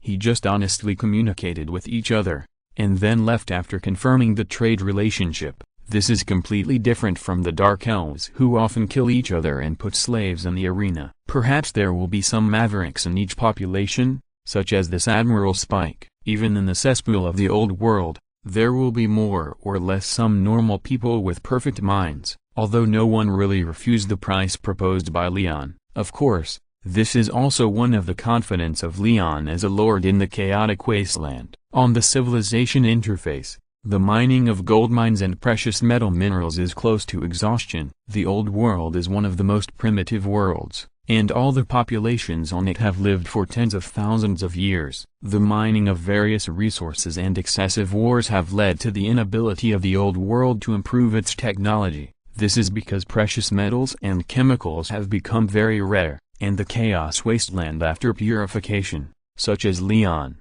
is undoubtedly a pure land. Now there is an ocean illuminated by the Tartarus lighthouse. Just a glance at Leon himself shows that there are more than a dozen large treasure ships quietly waiting for the arrival of the salvage team under the ocean. You know, the expedition to the Chaos Wasteland was once the long-cherished wish of many races, and I don't know how many of them carry various precious materials and ancient weapons. The old world has experienced many genocides and cultural discontinuities. These shipwrecks are very useful treasures in the deep sea, enough to support Leon's current plan. As for the Chaos Wasteland and the areas that have been developed, there are 6 kinds of precious minerals in the surface mining area alone, and there are precious gold mines of the level of Oath gold in the deep layer. Under the blowing of the magic wind for tens of thousands of years, the purity and characteristics of these minerals have shown quite good quality. And after the purification of the Stonehenge environment, there is no worry about chaos pollution. The things he was worried about at the moment were basically all solved. Finally,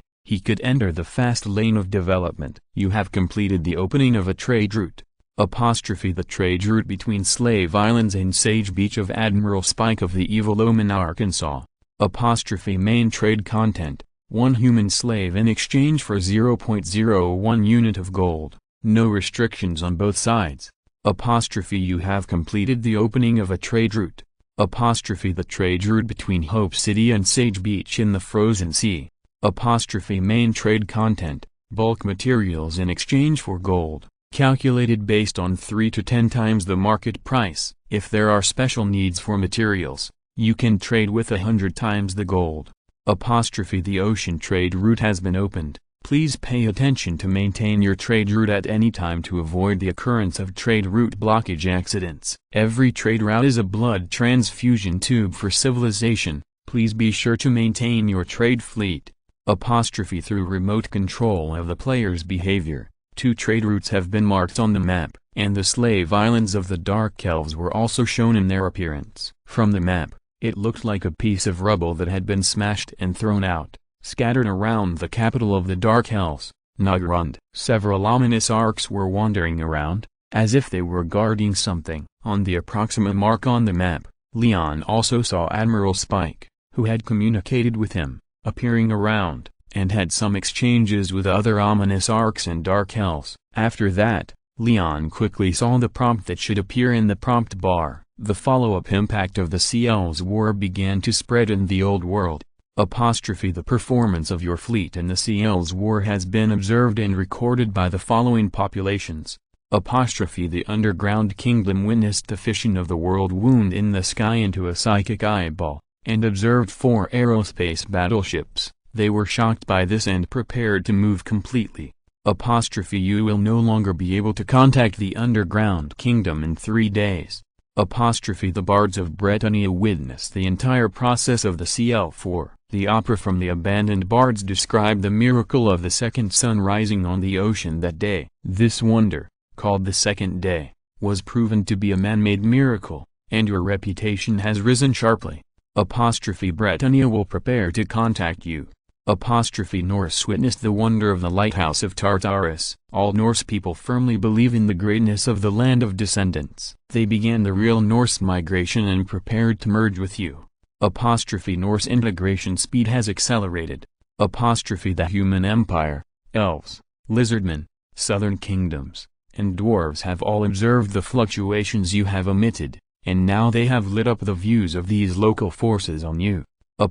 Human empire, alert high elves, alert wood elves, alert lizardmen, alert southern kingdoms, alert dwarves, alert. How should I put it? It should be said that it is indeed worthy of being the old world. When people saw a big power rising, their first reaction was not to be nice to each other, but to be vigilant and start to be on guard. Everyone looked like they were in a manic state, with a kind of crazy beauty. But, forget it. It has come to this point, what else can we ask for? They finally realized the existence of the negative star, which was a good start. Then, prepare to build my second city. I've decided on you. Looking at the lonely island on the map without any large forces, Leon looked at the Cape of Orbian Island and marked a coordinate on it. This is the intersection of the trade routes that control the Orbian Island Strait and the Dark Elves, Norska, and Britannia. If a city is built here, it will surely accelerate the transfer and prosperity of all trade industries. Since it is a city prepared for my trade industry, you can call it the Golden Country. All slaves and wealth will gather here, and this will become the rear base for their own collection of materials. while the Chaos Wasteland and the Land of Descendant will be the core areas. Looking at the bare island, Leon looked at the gradually gathering supplies and slaves on the map, and couldn't help but show a subtle, somewhat uncontrollable smile on his face. Once the snowball starts rolling, it will be his time. Chapter 90: The Player's Dilemma. Knight Commander, why haven't the players received their salaries this month? I've already said it. Because of this chivalrous expedition, the players are very suspicious. Your salaries are already under monitoring. If we want to take your money, we'd better wait until the chaos pollution is cleared. But there's a problem with our salary. Can't we just change it? Why do you have to withhold it directly? Because every sum of money has its own mark. It's impossible to change it. Looking at the tall, steel-clad knight in front of him, the player looked aggrieved and wanted to argue something, but was soon interrupted impatiently by the knight. You players have always been two-faced and have no concept of loyalty. For you dishonest rats, it is normal to withhold your salary for a year. Because you have no loyalty at all, you casually release news at your so-called internal communication gatherings. Do you think we don't know? What have you players done relying on your so-called immortality? Don't worry about it. You players are all the same. Don't say you are different. We are too lazy to tell whether you are loyal or not. You can even sell your soul to the dark gods. We didn't kill you directly because of the mercy of the Lady of the Lake. You'd better be careful. But, seeing that the player still wanted to argue, the knight snorted coldly and pulled out the long sword in his hand a little. The cold light made the player swallow his saliva, close the door honestly, and leave the monastery dejectedly. The player's chaotic evil behavior will eventually make their own race pay. With those chaotic behaviors, as well as the so-called clever operation of betraying and informing the competitors of the news, it eventually caused widespread anger and dissatisfaction in Britannia and the major order parties. Many regions began to expel individual players, and even expelled the entire player group as a whole. Some even planned to imprison them in the dungeon, hanging there half-dead forever. The people here are not NPCs. If there is any information leak or problem, everyone can easily find common ground by comparing the intelligence. The players are afraid of chaos in the world, and their own characteristics of not dying have made them a group of fun people. There are traces of players in 9 out of 10 places. In such a harsh environment, it is natural to imagine what kind of attitude the players can have. Other places are okay. After all, civilized society is just expulsion. But in the old world, where people eat people without spitting bones, it is normal to give you a little sweetness to let you work happily for a while, and then give you nothing to get out. You dare not kill people. If you want to kill people, the opponent will dare to use the mage to directly extract the souls of the players and torture and kill them forever. This immediately made it difficult for the players to move forward. The previous joy and chaotic actions will eventually lead to their own bad consequences. Faced with this situation, many players have no place to use their strength. You can control your own hands and feet.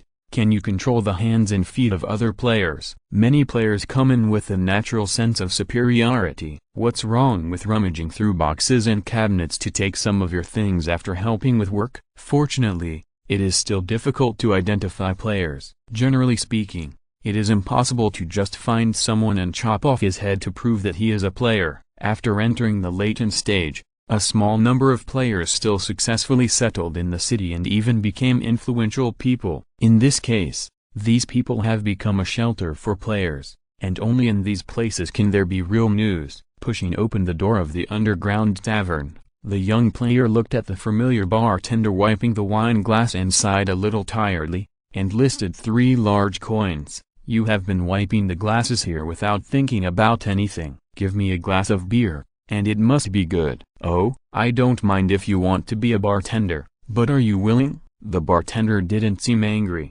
He just took the money casually, then put the beer glass under the barrel and turned on the tap. If it was 2 months ago, the players in the Cologne Tavern would definitely make a fuss or make a scene at this time. But after the Night King has returned and the chivalrous knights have returned to their hometown, these players who occupied the ecological niche have quickly declined. Are there demons? The knights will fight them without money. Clean the barn? Since it is the territory of the Knight Master, the serfs should take action. right? The mission of the Chamber of Commerce, the Night King has returned, so Britannia must have a harmonious government. How can there be any missions from the Chamber of Commerce? The whole of Britannia is an idyllic scene, with everyone united. At first, the players thought it was a joke, but soon found that Britannia really didn't want them. The positions occupied by the players were only those that were vacant after the Night King took all the knights to participate in the Green Tide. This blank period was also a time when serfs could move around and try to get promoted. Obviously, the players who were not locals did not know this news. They were just enjoying the so-called special status of the players. After the real Britannian knights returned, the citizens who had long been tired of it drove these insects directly into the sewers. However, the rats underground had a good impression of the players, thinking that they might be a more remote branch of the rats. It was considered to be peaceful. Now, the players who once shouted at the door of the Chamber of Commerce can only take a sip of beer full of foam and noisy flavors, and sighed helplessly. In this world, where can we make money? It costs money to worship a god. What kind of a hell world is this? In a world with real gods, this is the channel for promotion. And of course it will be controlled to a certain extent. Blowing away the stains, the bartender said easily, that is the only way to be promoted in a leap, and it is more important than life for anyone. How can we not be watched by those old guys? Unless you are blessed by the gods, otherwise you have to pay money to go in and worship, and it depends on luck. Damn it, why don't we players have the protection of gods, the gods of players? Looking at the mumbling regular customers, the bartender paused and gave an answer. I heard that a very strange church appeared in Hope City. It is said to be very effective and can gain abilities by killing demons. Hope City? Wasn't that damn place surrounded by the Chaos War gang a month ago? The interest that was barely raised disappeared instantly, and the player looked at the bartender and said with some dissatisfaction. Chapter 91 The Second City. The construction of Hope City was successful, but also a failure. They got the promise of negative stars,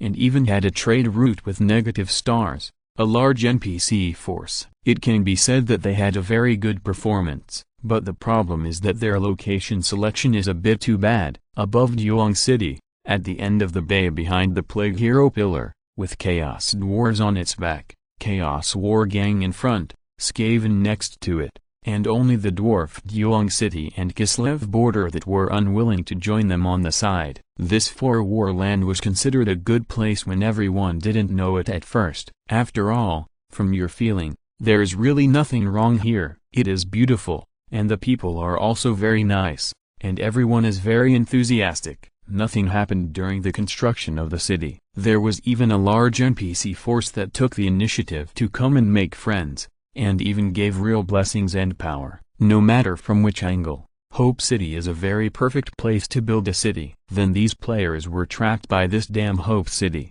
After experiencing the first Chaos Warband siege, they were horrified to find that the Star Fort Bastion they had built, which they thought was indestructible, was completely useless. Your Star Fort Bastion looks powerful, but can you withstand the artillery fire of the opponent? They will automatically track and blow up your window, or simply cast a spell, and your entire city wall will soften into mud and collapse in pieces. Without the belief in gods and the support of spells, the materials in this world are incredibly fragile. After finally filling the gap with human lives, the players learned from their mistakes and decided to recruit mages to build magic walls. Then the players' bad reputation took effect. When the mages they found heard that it was the players' city, they raised the price tenfold without saying a word, and said that it was up to you whether you wanted it or not, and you could see who would do it for you. Because the players' reputation was very bad, they even asked for advance payment. In the process, the players were also scammed twice. The money was transferred, but the spell did not work at all. Finally, the players gritted their teeth and collected the tribute for the negative star. These warriors wrapped in golden light asked for the highest price among all. Not only did they lose almost everything they got from the trade, but they also had to pay a lot of unequal treaties. Then the negative star came over and stuck a stick, and then left. He said that this was an extension of the god's vision, and you just need the city wall to protect it. Don't say, it's true. At least after the siege, although the players' city walls were sparking, They really held up. Under this premise, the players can ask for whatever they want from the negative star, but this kind of relationship is also limited. After the third Chaos War Gang siege in 2 months, the Hope City plan has basically failed. In this environment where there is a small fight every 3 days, a big fight every 5 days, and a big sweep every 20 days, it is impossible for players to build a city safely. However, the investment has been invested, the trade route has begun, and this place is stuck. The players can only bite the bullet and maintain the sky-high price of the route, and then send whatever they earn back to the negative stars, asking the negative stars to add runes to this land so that it can withstand the attacks of the Chaos War Gang. This is not counting the underground kingdom that often steals supplies on the side. Many times the transport convoys have been looted by the Radmen, and when they are asked, they stiffen their necks and say there is nothing. The players can't turn their faces, because if they turn their faces, they will be attacked from both sides. So the players just surrender. In other words, the Chaos Dwarves really have no interest in the players, and they have been staying inside the pass, otherwise the players will face a 3-court trial. In fact, the entire Hope City plan has become a chicken rib in the eyes of high-end players. It is tasteless to eat, but it is a pity to throw it away. But relatively speaking, they began to pay attention to the changes in the world situation, and then began to turn their attention to a new area. The news from Hope City is that this time the Chaos War Band was also defeated. But the cost of maintaining Hope City's trade routes is too great, and there is no value in its existence. Our core is to trade with the negative stars. Hope City can be rebuilt if it is gone, but once the trade routes are gone, they are gone. So, you are not going to tell me that the honor of players cannot be tarnished, so we have to find a place to build a city again? No. I would rather spend a lot of money to move to Northrend than stay in the old world. No, I'm talking about the new trade nodes. Trade nodes, Tyrell, or Seagate or Altdorf, none of them. Brand new trade nodes that do not discriminate against players. Although Hope City's performance is not very good, we can have a new blood transfusion point. By then, both the civil and the military can live a little more at ease. Seeing the player's face full of disbelief, the bartender took down the world map of the old world and pointed to the top of Britannia, an island that looked very desolate. According to the news from the negative stars, they have built a city on the island of Orbian next to the Norse peninsula. It is now open to the players' trade fleets. Players can complete the trade they want through the Golden Country and establish permanent bases. Their masters will not discriminate against players. Will not discriminate against players. Hearing this word, the player raised his eyebrows uncertainly. Are you not going to trick people over there and then kill them like dogs? I've heard about the human empire treating players like foot wraps. Wouldn't this be the same? Probably not. After all, the Witch King seems to be performing quite well. He hasn't built any other armies since the War of the Sea Elves. Instead, he's been concentrating on developing trade with us. Now that a new trading city has been built, you have some spare money. Why not start a small business? Looking at the player who seemed a little suspicious, the bartender said slowly, after all, you can see the trading areas of the Dark Elves and many other races over there, so it won't be a loss even if you go there to see the world. There is also a special direct route to Britannia, so it won't be a bad idea to go there. Are you kidding me? I always feel like you've been praising this place. Not really. The bartender shook his head sincerely. But I took the money. The negative stars told us that they really need to expand and strengthen the trade node, and asked us to bring more players over. I will say this to anyone who comes. How much do you charge? 1 silver coin per head. No upper limit. So rich, I'll do it. Where can I get on the ship? Seeing the bartender take out an exquisite silver coin, the player thought for a while, slapped his thigh and made up his mind. Wait a minute, there will be 2 more updates. Wait for me to type. Chapter 92 Wonderful Experience. Please go this way. Friends and players, there is no charge for the direct route to Orbian Island. You can take it for free as long as you spend money in the city. We promise that all services on the ship will be free of charge, but passengers are requested to compensate for the damage to public property caused. Please note that we do not allow any psychic spellcasting activities on the ship, including but not limited to trying to ignite clothing with flames to verify fire prevention facilities, freezing faucets with frost and claiming to want to drink ice water, trying to kill player passengers and pretending that he is entertaining himself, etc. Walking in the crowded crowd, if it were not for the clothes and appearance of the people around him, and the appearance of the buildings in the distance, the players really doubted whether they had traveled back to the original area. The location of the ships and publicity of the negative stars is very obvious. As long as it looks like a place with golden light, it is basically their territory. Even in the port of Cologne, Britannia, where every inch of land is valuable, the negative stars fleet has separately divided a small area as a special ferry area. It can be seen that this route is already a very mature route. Every once in a while, a ship shining with golden light emerges from the void and sails into the port. Wait a minute. Why does it emerge from the void? Because our fleet uses a brand new psychic engine, which can save a lot of time on fixed routes. This is the shelter provided by our great master who built his statue in the land of descent. At some point, a figure covered with golden runes and with pupils that seemed to emit golden light appeared beside the player,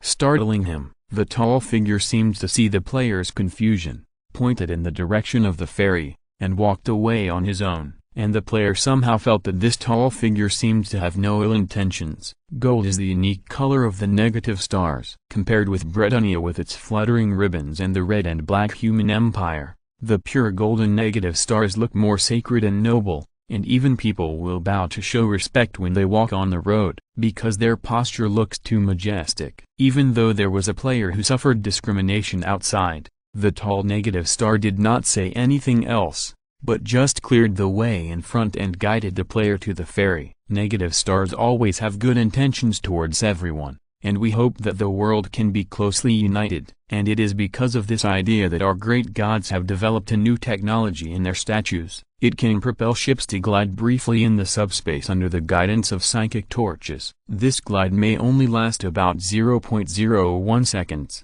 but it can reduce hundreds or even thousands of kilometers in this instant. For safety and energy consumption considerations, the adults do not plan to promote this type of ship, but use it specifically to guide personnel. The spread of thoughts of living things can provide energy to the engine, but the consumption of dead things is relatively huge. Navigators like us appear beside every confused person and send them to where they should go just because we want to lead your way. Where should I go? Looking at the golden figure in front of him, the player couldn't help but repeat subconsciously. The golden figure brought him to a crowded dock, and nodded firmly at him. Yes. You should go to the Golden Country. There you will receive the blessing of our Lord and get your most real dream. You want money, don't you? Then sell the culture or props of your hometown. Someone will like it.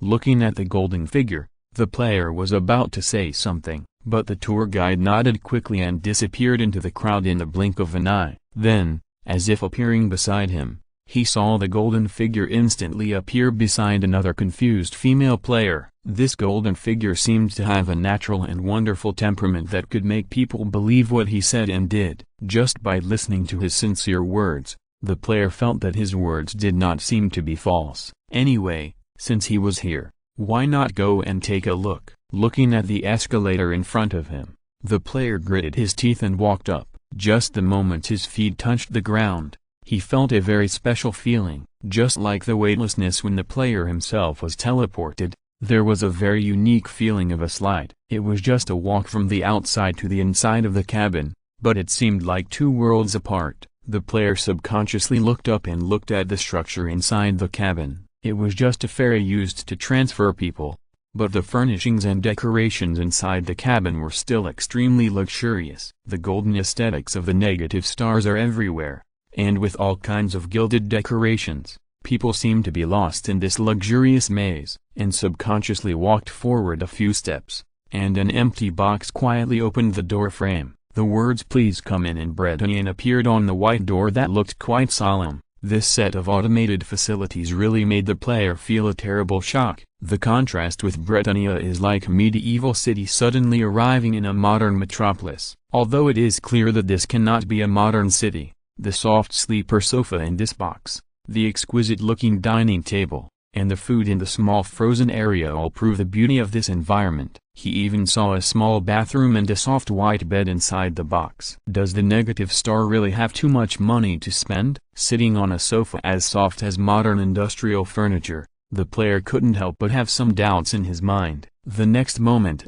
a loudspeaker dropped from the sky interrupted his thoughts. Welcome to the Hope Ferry. The area you are about to arrive is the Golden Country. The estimated time for this journey is from 3 seconds to 144 hours, and in extreme cases it may be 2 months later. There are automatic food dispensers and drinking water devices and automatically replace daily necessities inside the cabin. Please use them at your own convenience. Please don't worry about the time of your journey, no matter how long it takes in terms of perception and action. We will arrive in the Golden Country 1 day later in real space. Please enjoy your journey. Don't worry, time will not point you in the direction. Damn, what the hell is this? Listening to the words transmitted from the small loudspeaker in front of him, the player's heart skipped a beat, and he felt that the weightlessness and detachment seemed to be a little more serious. Chapter 93 Wonder Upgrade, Core Mission.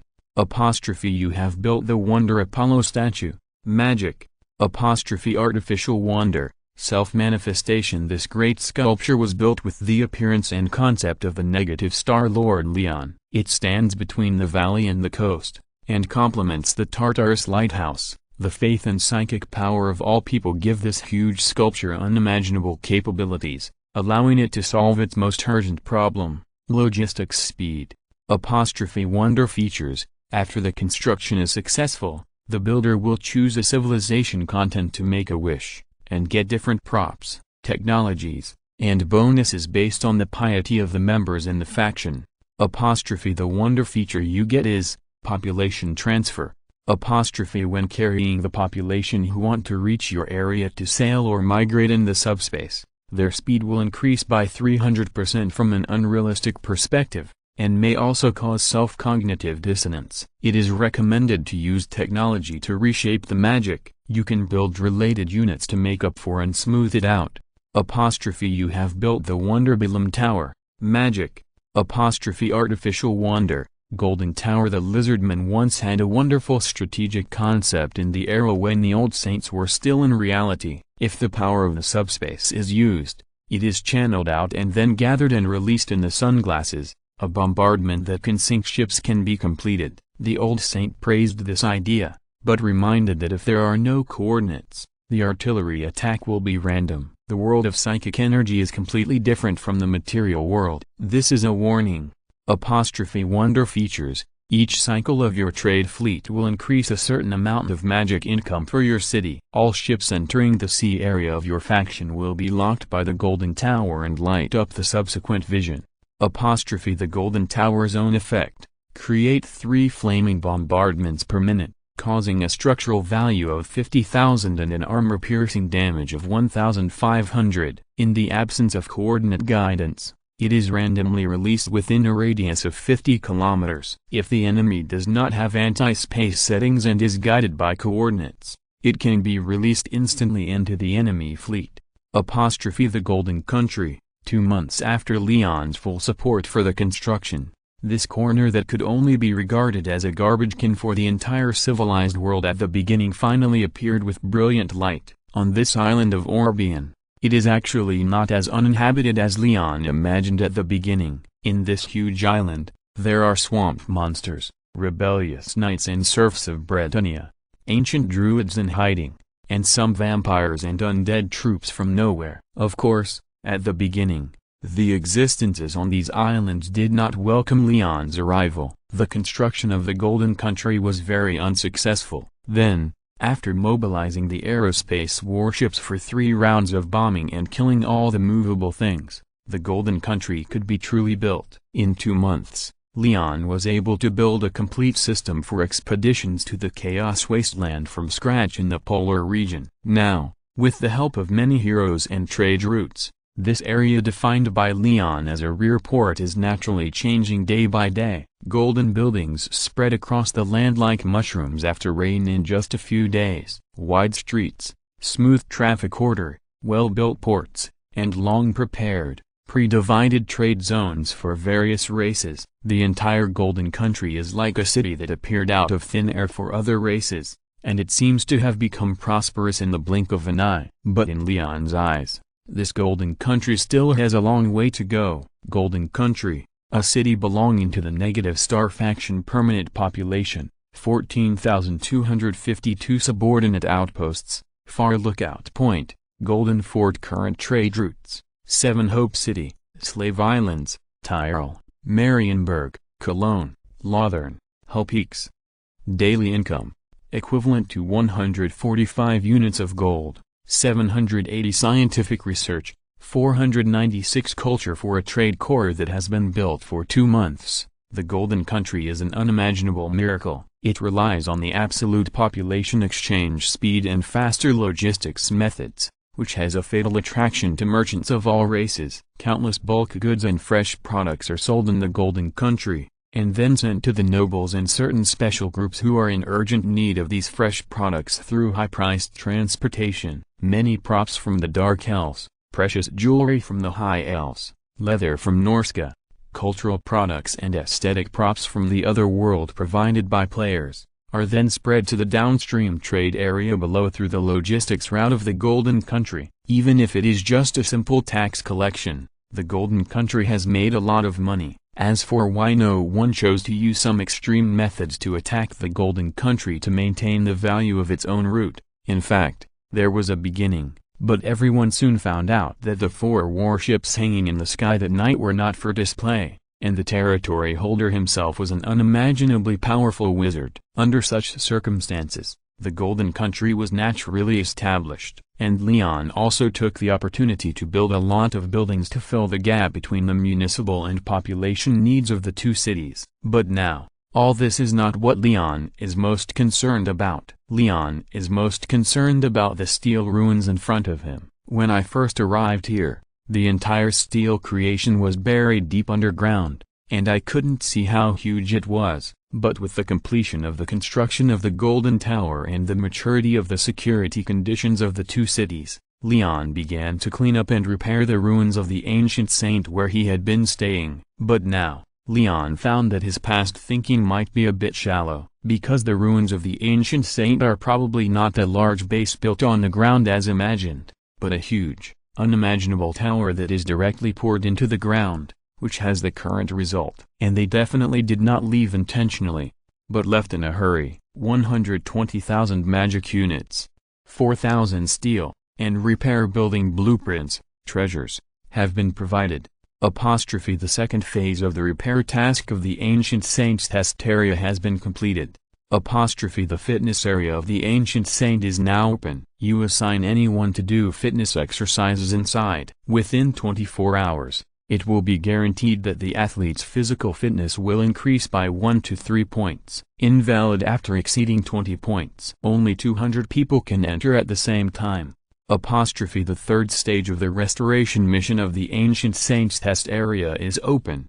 Required materials, 200,000 mana, 400 precious metals, 5,000 steel, and the Ancient Saints star track calculation device. Current location: below the Antarctic Doomsday Volcano, inside the Chaos Fortress. After the mission is completed, the Ancient Saints Star Track database will be opened, and you can get information about this planet.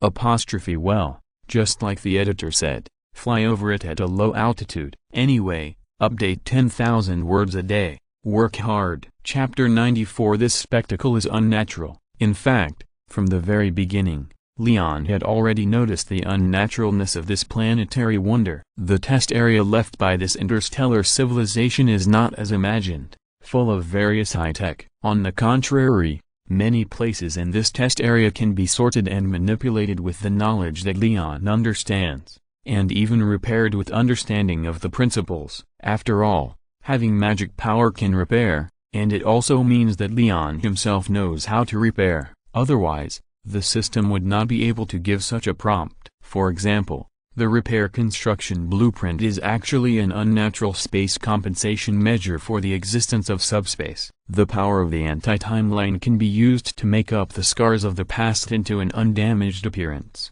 As the repair operation continued, Leon could feel more and more how strange this wonder that Leon once regarded as a ground observation station and experimental base was. First of all, as a ground building, it has too many structures that can only appear in a zero-gravity environment. At first, Liang thought that the anti-gravity system of the observatory was specifically used to feel the starry sky, but as the observation continued, and the star map was depicted and the ground angle was measured, Liang found that this was not a place to observe the universe and planets. On the contrary, if he turned it upside down, it would be really useful. This should be an observatory for the ground. Moreover, the internal structure is also inverted and incompatible. There are even places similar to observation windows in the lower structure, and these things are buried deep underground. It is impossible that the ancient saints, who have unique aesthetics, like to lie on the window and look at the underground soil layer. Then,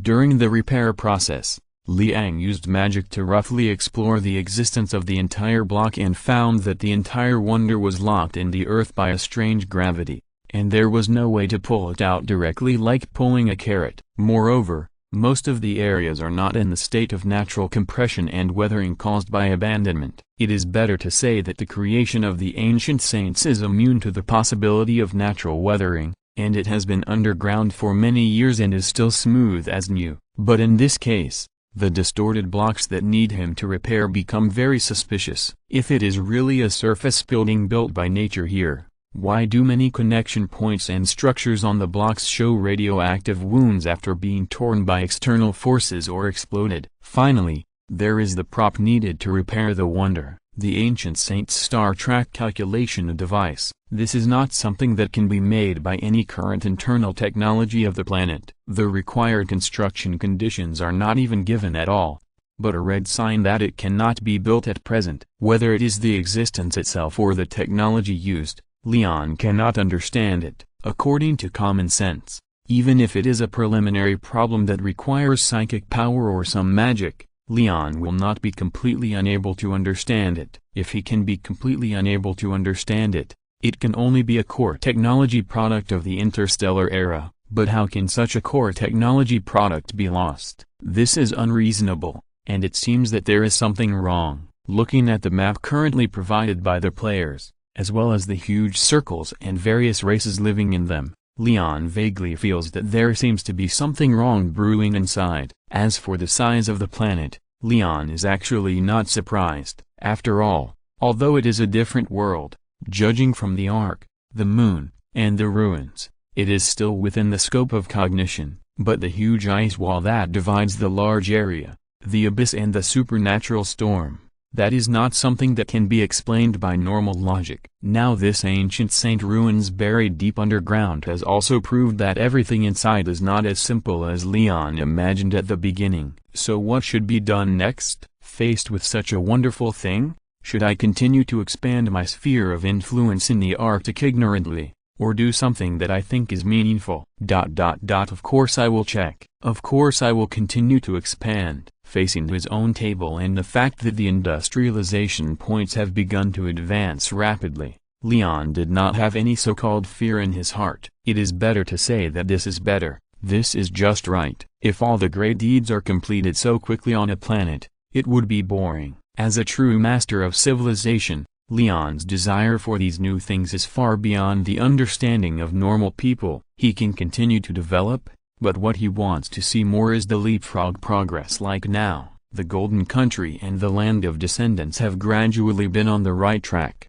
and the total population of the two has approached 50,000. If the floating population is included, it is also close to 100,000. From the table of power, it is only a small country, but in terms of map filling, Leon has occupied a large territory. Since such a large habitable territory has no one to attack, and everyone seems to be in harmony, Leon probably knows where his combat power is in this world. So in other words, he already has the strength to send a fleet to sail freely. At least no one will object to this. However, it is not easy to obtain the star track calculation device of the ancient saints in Antarctica, because there is no control structure like Stonehenge. The power of the wind of chaos cannot be ignored for living people and battlefields. If Leon is asked to use the lives of the negative stars to fill the blanks of these maps, even with the current technology, there will probably be some casualties and waste of labor.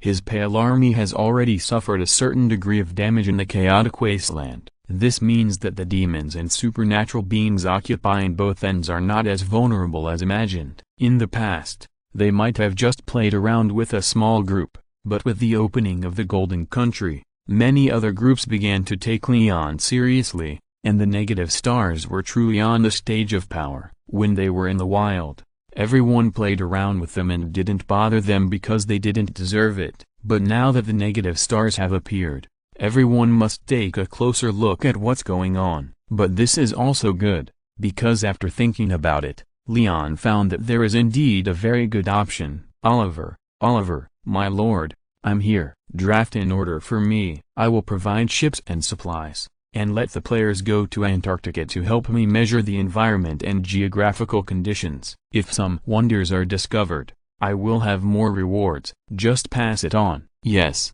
my lord. Faced with Leon's sudden order, Oliver did not hesitate at all, and walked out of the door directly. Chapter 95 Recruiting Players. Players, a kind of life that is not loved by their uncles or grandmothers. In the beginning of the novice period, because of their own immortality, coupled with the appearance of a certain degree of education, and the uncertainty of their own life cognition, they did have a relatively glorious period. Relying on the fact that they will not die, they cheat, take, and extort. Although they are obviously not strong enough, they can use various despicable behaviors and means to make others surrender. Even when doing business, they will come up with some unstable means to make other businessmen suffer unclear injustice. But as time goes by, the understanding between the two sides continues to deepen, and the environment of players begins to deteriorate. Because they will not die, permanent black room imprisonment has become the mainstream monitoring method.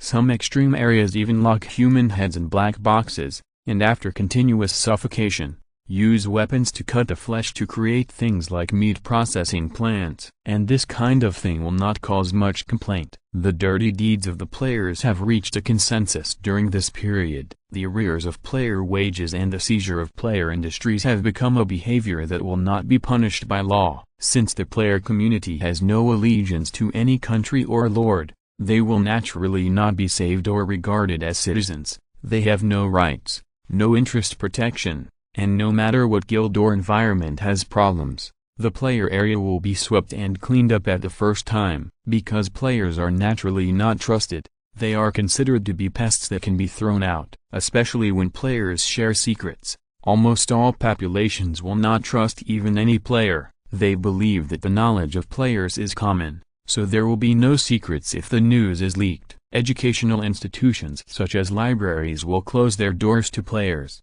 and theft and commercial espionage will directly lead to players being imprisoned. Although the player union and a series of official high-level officials are working hard to promote and try to reverse these negative public opinions, the vast majority of players still treat the world with a gaming mentality. There are countless behaviors such as rummaging through boxes and cabinets, turning their faces and turning away, which has led to the player population being accused and expelled from multiple countries. In this environment, it is obvious that the old world is the least impacted, because they treat players as useful slaves from the beginning, and they have never been human beings since the beginning. Players can gather more than a dozen warships by themselves, but none of them have enchantments. It can be seen that no one regards them as human beings, even if the players have played a lot of roles, and even some of the last news of Britannia was passed on by the players. The goodwill they imagine does not exist at all. The chivalrous expedition is certainly a good ladder for promotion,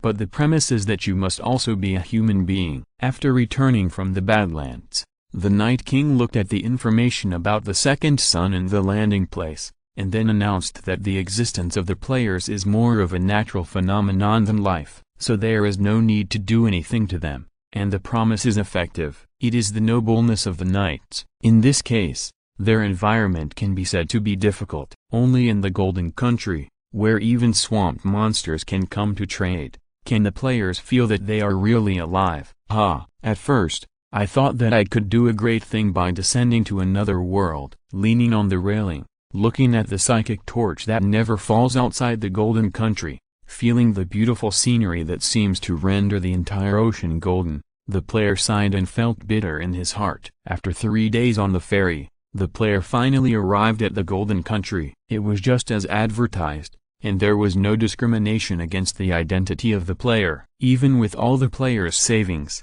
he could buy a 10-square-meter apartment on the edge of the mountain in this city, with a view of the beach and the port. But as the initial excitement passed, the player was left with melancholy. He once had a team of more than a dozen brothers in Britannia, but since Britannia began to be unfriendly to players, his team fell apart. After all, they had to eat, and a large team had no work, so they could only rely on their own abilities. Fortunately, he was shameless enough in the previous period, cheating and doing all kinds of work, and finally got a lot of savings, so he could still spend a relatively leisurely period of time. But what about after that? What should he do in this golden country? Although the negative stars do not discriminate against players, their main city is in the broken land of the Arctic, and that area is a war zone. It is said that the negative stars and the demons have a deep hatred, and they have been attacking and clashing fiercely with each other, and will not let the players enter the battlefield to cause the front to collapse. If he lived in the golden country,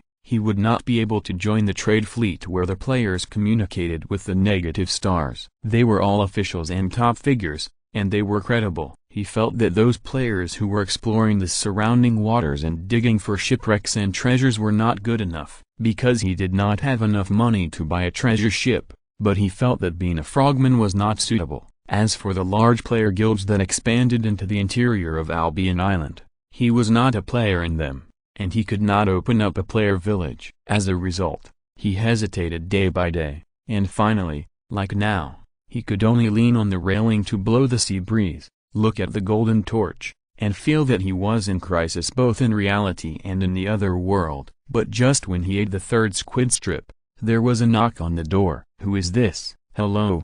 This player, facing the player's lazy questioning, the person outside replied calmly, "I am a staff member of the Golden Town Starnagar Hall. We are now starting to promote and distribute tasks. Do you need any promotion and distribution tasks?" "What tasks?" The player opened the door with a puzzled look on his face and saw a Starnagar standing outside in golden clothes. The tall man with golden lines on his forehead and limbs looked down at the short player and took out a piece of paper from his arms. "Asu, the leader of the player team doing all the odds, has rich work experience and certain experience in fighting demons. Am I right?" "Ah, that's it. Here is a job with a relatively high salary that is very suitable for you. If you are interested, you can go to the assembly area on the left side of the city hall to sign up." "Thank you." Looking at the Starnagar covered in golden light who handed him the form, nodded and disappeared in an instant, the player looked at the remaining starlight in confusion, and then stared at the words on the form in a daze. Outland Expedition Team. If you're listening to this novel on a channel other than Fanfic World, it means they downloaded and uploaded it without effort. We cordially invite you to visit our channel, Mundo Fanfic Novelist. There you'll find the original version of this story and you can explore many other novels of various genres. We are waiting for you to immerse yourself in a world of incredible novels. Chapter 96 Professional Matching. The Outer Space Expedition Team, as the name implies, is an expedition organization that explores outer space activities. Because most of us negative stars are fighting against chaos demons in the Arctic, we need more news and intelligence. Now that the war in the north has begun to stabilize, we need to launch a second front. Among them, we divide the expedition teams into the Outer Space Expedition Team, a team that explores the rugged passages and demonic ecological environment inside the boundary ice wall. There are also Antarctic Expedition Team, Oasis Expedition Team, and Deep Sea Expedition Team, etc. We negative stars will never sit idly by and watch the chaos pollution. We will expel all chaos from this world. It's really amazing. Standing on the huge square next to the Golden Township Government Hall, the player Asu looked at the forms and leaflets in his hand, as well as the various regional exploration projects proposed on them, and felt a little dazed. In fact, This is not too beyond the player's expectations. After all, the ability and personality displayed by the Wizard King of the Broken Land basically tied him to fight to the end with all kinds of chaos pollution. The ability and transformed personality he showed at the time made many people speculate that he might have been harmed by chaos pollution and his family, and he came out of the mountain after his magical power was perfected. Therefore, after the environment began to stabilize, it was foreseeable that this angry Avenger would start to plan to open up a second battlefield. After all,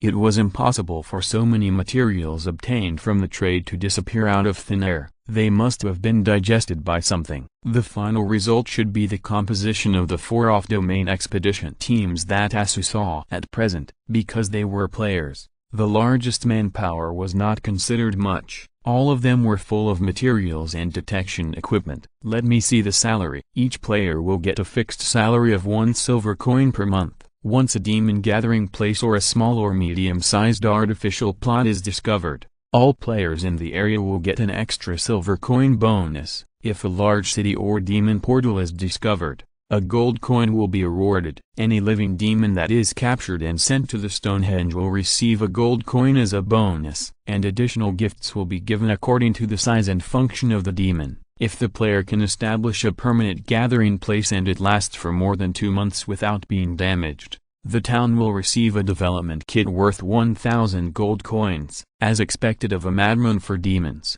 he really dares to spend money. Looking at the various demons marked on it and the gold coins earned, ASU was really tempted. Players who often read the forums will know that the world is not as favorable to players as it was in the beginning. After the characteristics of players were analyzed, their normal possibilities were basically eliminated. Those areas in the Order world have basically begun to give normal players a number to distinguish between lawful players and chaotic players. Some are even directly marked with magic marks. The Old World is more extreme. They usually choose to kill and not pay. In this environment where demons are killed without asking for anything, and they are paid for work, players now spontaneously start to maintain law and order in the environment. Once those chaotic players are discovered, some players even run to reality to kill them. So when looking at this lucrative Antarctic expedition, ASU did not doubt that this was a trap for them or something else, because the money was really too much.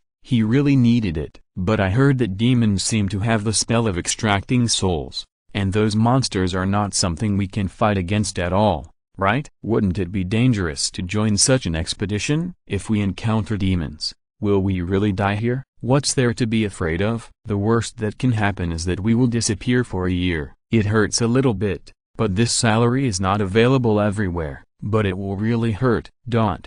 Fuck, that's right. Anyway, I'm just a dead life. So what? Moreover, the property rights of the Golden Country are guaranteed for 100 years after purchase. Even if I really die and disappear for a year, I can wait until a year later to collect money from outside the domain and rush back. It's better to say that just seeing this income now, I'm afraid that the outside player forums will explode. In fact, I was specially invited.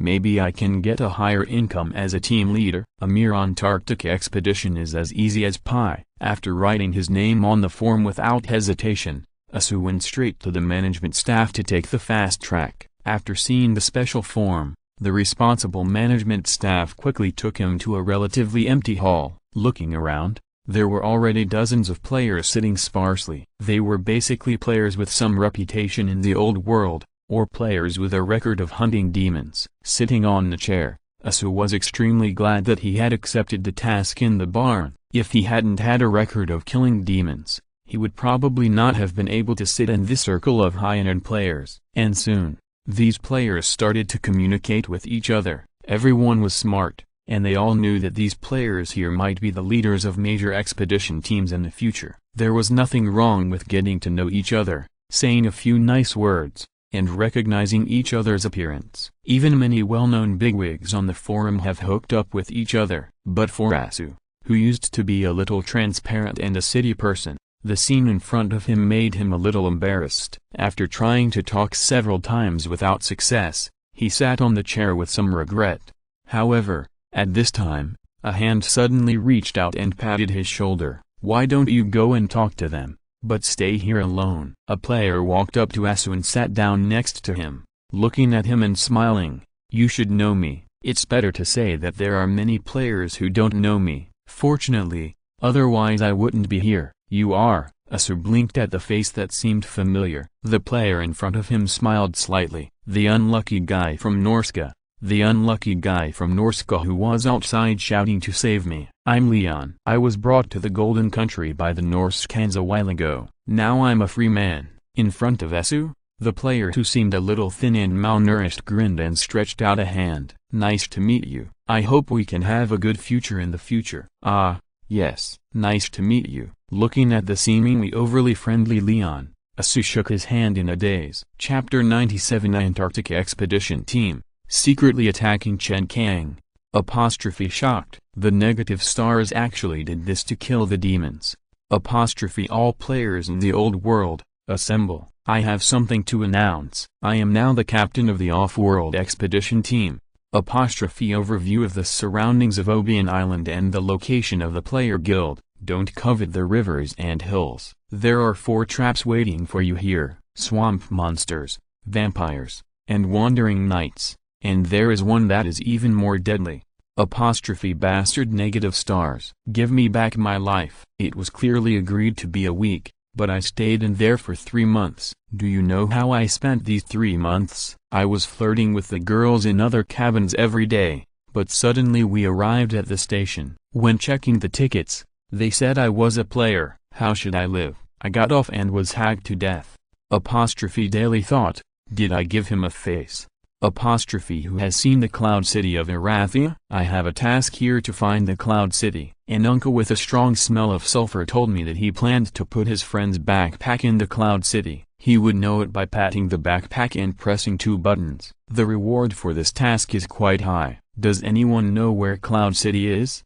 The players' forum is still very lively. However, compared to the initial flourishing, posts about negative stars now occupy a relatively large number, because the negative stars camp is the only camp among all the camps that does not discriminate against players, and it is famous in the entire forum for its wealth, never bargaining, excellent magic technology, and even buffing players. The status of those blessed people was eventually leaked, making many players envious and jealous. The overall image of the negative stars was shaped into a rich, and super hateful of chaos demons, and even wishing that all chaos demons would disappear. And such a simple image is also conducive to trade and blockade. Because chaos demons have strong pollution and terrible abilities, they refuse to let weak races go to the front line, and the coastline is also completely blocked, completely eliminating the idea of other players exploring. But how can this make players aware of the existence of negative stars and make them feel loyal to negative stars? Liang has never forgotten that he has a very well-known trumpet, saving Soldier Leon.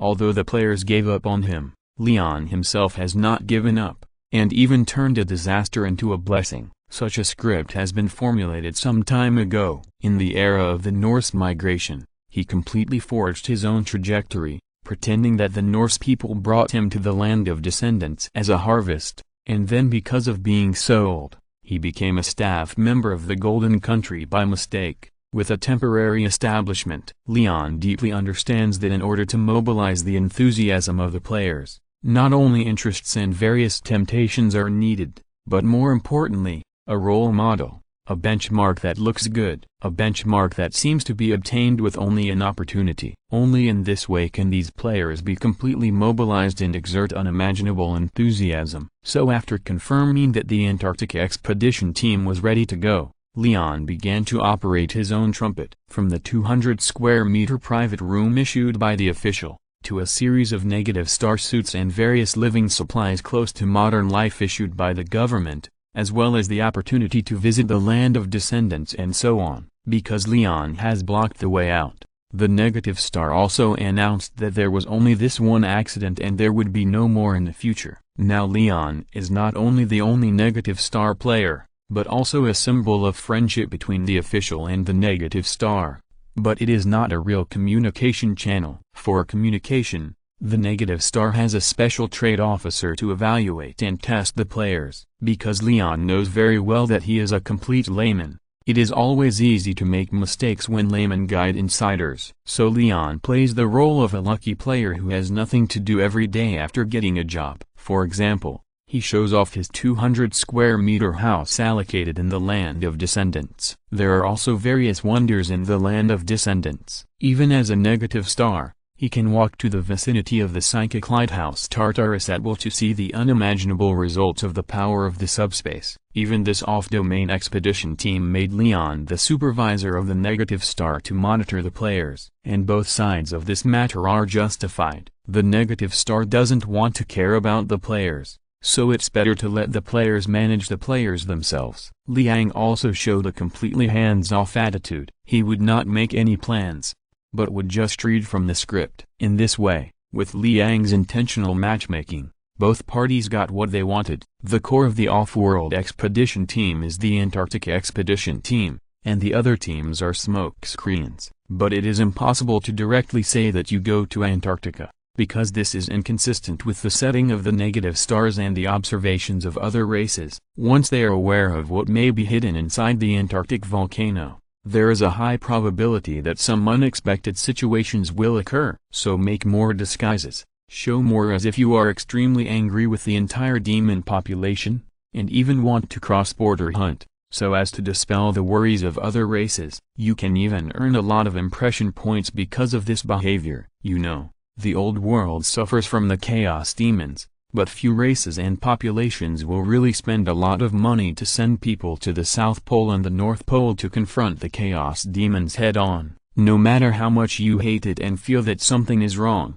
at least the Order race will not do anything to the negative stars from an official level. Even Leon often felt that he was a genius. How could he come up with such an idea that satisfied everyone and was done secretly without anyone noticing? As for how to determine the progress of the players, as long as Leon's own team was in Antarctica, he could check the progress of the players anytime and anywhere. To the outside world, the mystery of the landing place and the negative stars was maintained to dispel the idea of other races wanting to spy on them. To the inside, Leon, the Norseman, was used as a small account to work together and take advantage of the players to do something big. If you think about it this way, it may be possible to find the base of the Chaos Demon and successfully defeat it in a short time. Moreover, after thinking about it, Leon decided to send a diplomatic note to other races. He could remain aloof to the players and other races, but it was still necessary to explain in advance so that they would not misunderstand and not go to fight the foreign expedition team. We are going to fight the Chaos Demon. Please do not stop us. Is this okay? Looking at the diplomatic letter, Leon thought about it and left his pale golden mark. Chapter 98 Humiliating the Fleet. Almost at the same time as the players' team was established, some new ocean-going ships began to be built in the dock of the landing place. These ocean-going ships did not have the ability to fly in the sky. The reason was simple, because Liang did not have so much magic power to squander. The original aerospace battleships could be used entirely because of the environment of the Stonehenge, coupled with the unique core structure of the Sea Elves. Now that they have begun to prepare for multi-line operations, they naturally have to start from an economic perspective. More than 20 ships of different sizes began to be built in the dock at the same time. According to normal understanding, more than 20 ships like this may require a whole forest of wood to consume. But in fact, as an era oak tree that was irrigated and grown by the god of life and Liang, it was enough to provide wood for the construction of countless fleets. On the canopy that almost covered the entire sky, only an inconspicuous branch was needed to provide wood consumption for the entire fleet. Thousands of negative star workers shuttled in the dock, constantly imprinting one symbol and pattern after another into the oak, making one ocean-going ship after another that was slightly different from the aerospace battleship. Galleon, magic, speed, 25 armor, 120, age oak shell, plus 50, spell protection, plus 30, will protection. When calculating armor-piercing damage, due to runes and blessings, special damage reduction is 50%, magic damage reduction is 75%, ranged damage reduction is 75%, and physical damage reduction is 50%. Apostrophe Munnel, 64 standard cannons firepower, 100. Each cannon can choose different ammunition damage according to the type of ammunition. Carrying materials, 3,000 carrying members, 200 as a classic sailing warship model. The galleon has gone through a long time. In today's magic age, this classic model of sailing ship has become an excellent ocean-going ship after your large-scale improvements. Even each ship can serve as the flagship of a faction.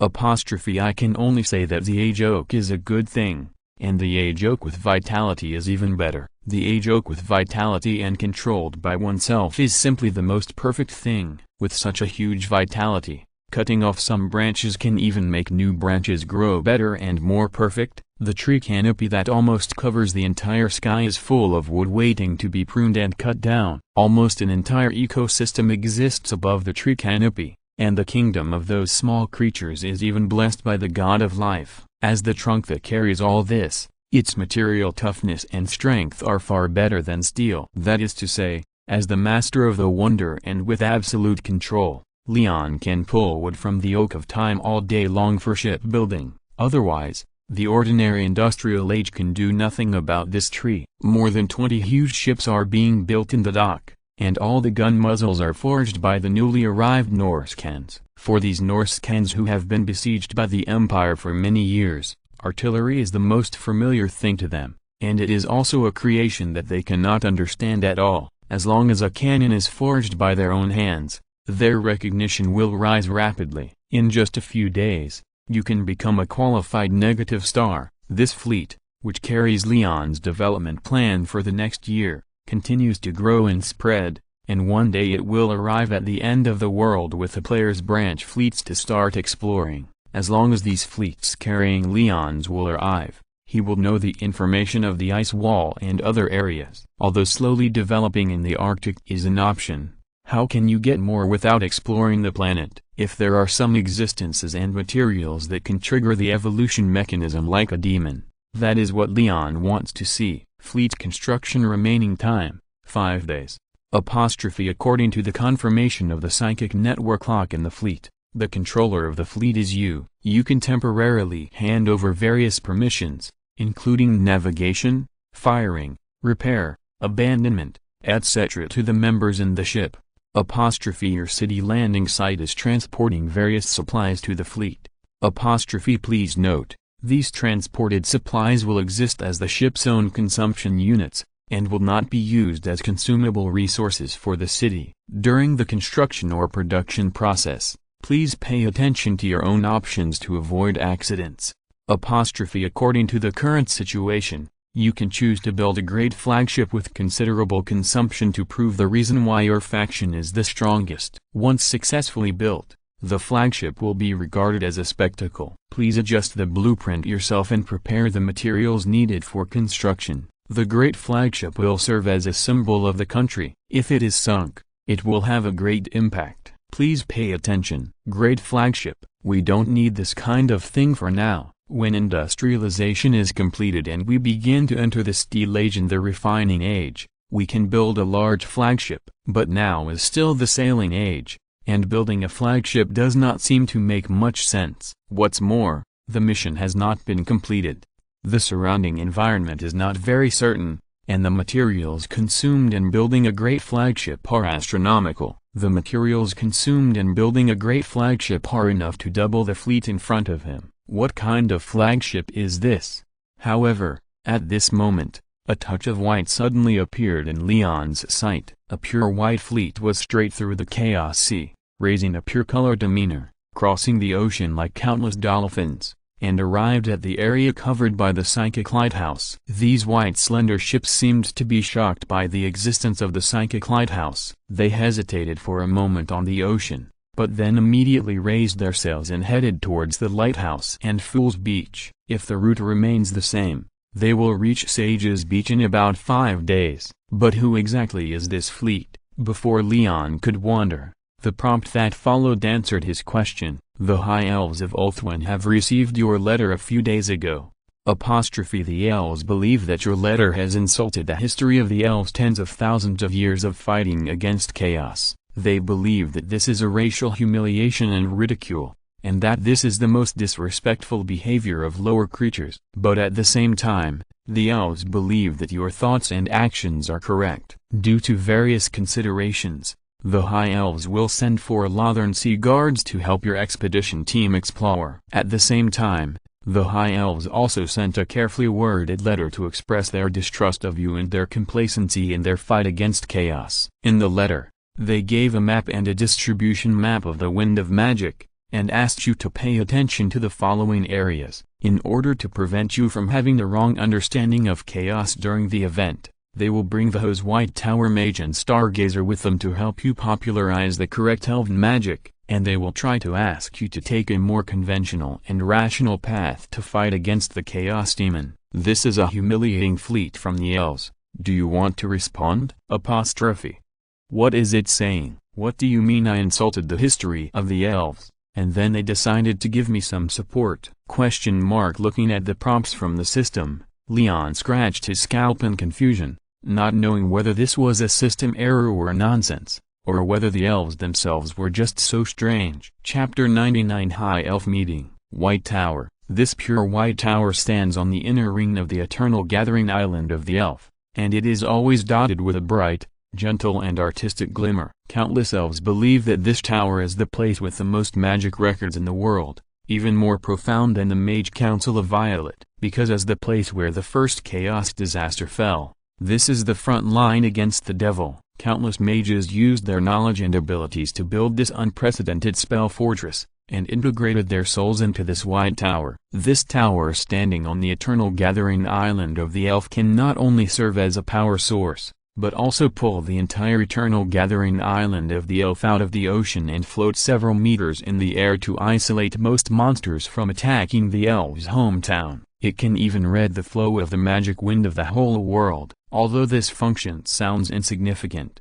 it is actually crucial. Countless demons and other forces want to carry out large-scale world-destroying rituals, or vicious curses that destroy certain civilizations, can all get the changes in the hazy magic wind through the rituals on the White Tower. And every time such a strong change occurs, it is necessary to summon the Phoenix King and the Lord of the White Tower for consultation. Only the greatest individuals in the elf society can express their ideas in such a closed-door meeting, and even communicate with the gods. This time is no exception. 2 months ago, a brief message came from the White Tower, allowing many elves to be teleported to the conference hall one after another. There was only a simple sentence on it. A huge crack in the magic wind was found at the border of the Arctic Chaos Wasteland. While blocking the magic wind of the Chaos Wasteland, the chaotic energy was stabilized locally. The reason is unknown. This notice finally decided to become the signal to open the Elf Grand Council today. In the completely closed secret room known only to the elves, except for the Phoenix King who walked out of the flames and the Lord of the White Tower who had been waiting in the chair in the white robe, the other seats at the round table only had projections, and most of them did not even have projections. Time has passed, and those who will not come now have no way to join. Let's get started. Sitting at the edge of the round table of the Lord of the White Tower, the current generation of Phoenix King, the silent Olivian frowned and looked at the dilemma of having only one elf around him, and the expression on his face became more and more ugly. Although in the eyes of the outside world, the Phoenix King of the elves, the co-lord of the old world, the new world, or many large regions, Olivian the Silent is a well-deserved true king. However, every family has its own problems. Looking at the absent-minded projection, Olivian knew that the division of the elves was a fact. Thousands of years ago, the Sea Elves made a request to the then Phoenix King, the messenger of disaster, Cringe. Because of the problem of no rotation in guarding the ocean for many years, Cringe and the White Tower Mage Corps jointly issued a curse, so that they could never land on the Isle of Evermeeting, and could only guard around Elthwyn for generations. Since then, the elves have lost contact and news with the Sea Elves. When they met again, the Sea Elves had become beasts with soul trauma, and no longer had the so-called elf manners. 1,400 years ago, the messenger of disaster Cringe was killed on the throne by the next generation of Phoenix King, the heartless Renus. And the idea of this terrible Phoenix King to kill the messenger of disaster Cringe was not out of justice, but out of fun. Because of this, He broke through the malicious protective barrier of the strongest spellcaster, Cringe, and killed him on the throne. His disrespect for the gods and even his lack of ethics and morality made the original Wood Elf King Muster furious. In a blasphemous ceremony, the heartless Wren summoned the Phoenix King Guard to start slaughtering the Wood Elves in Evermeet and other areas. In the end, the tragic Bloodwood War ended with the heartless Wren committing suicide out of boredom. As a price, the Wood Elves vowed to leave the Elf Society and even approach humans. After that, the Sleepy Mist neglected the leader of the Grassland Elves because of sleep, and the Grassland Elves left the Evermeet system. The Oathbreaker Xot secretly framed the Dark Elves who had joined Evermeet at that time,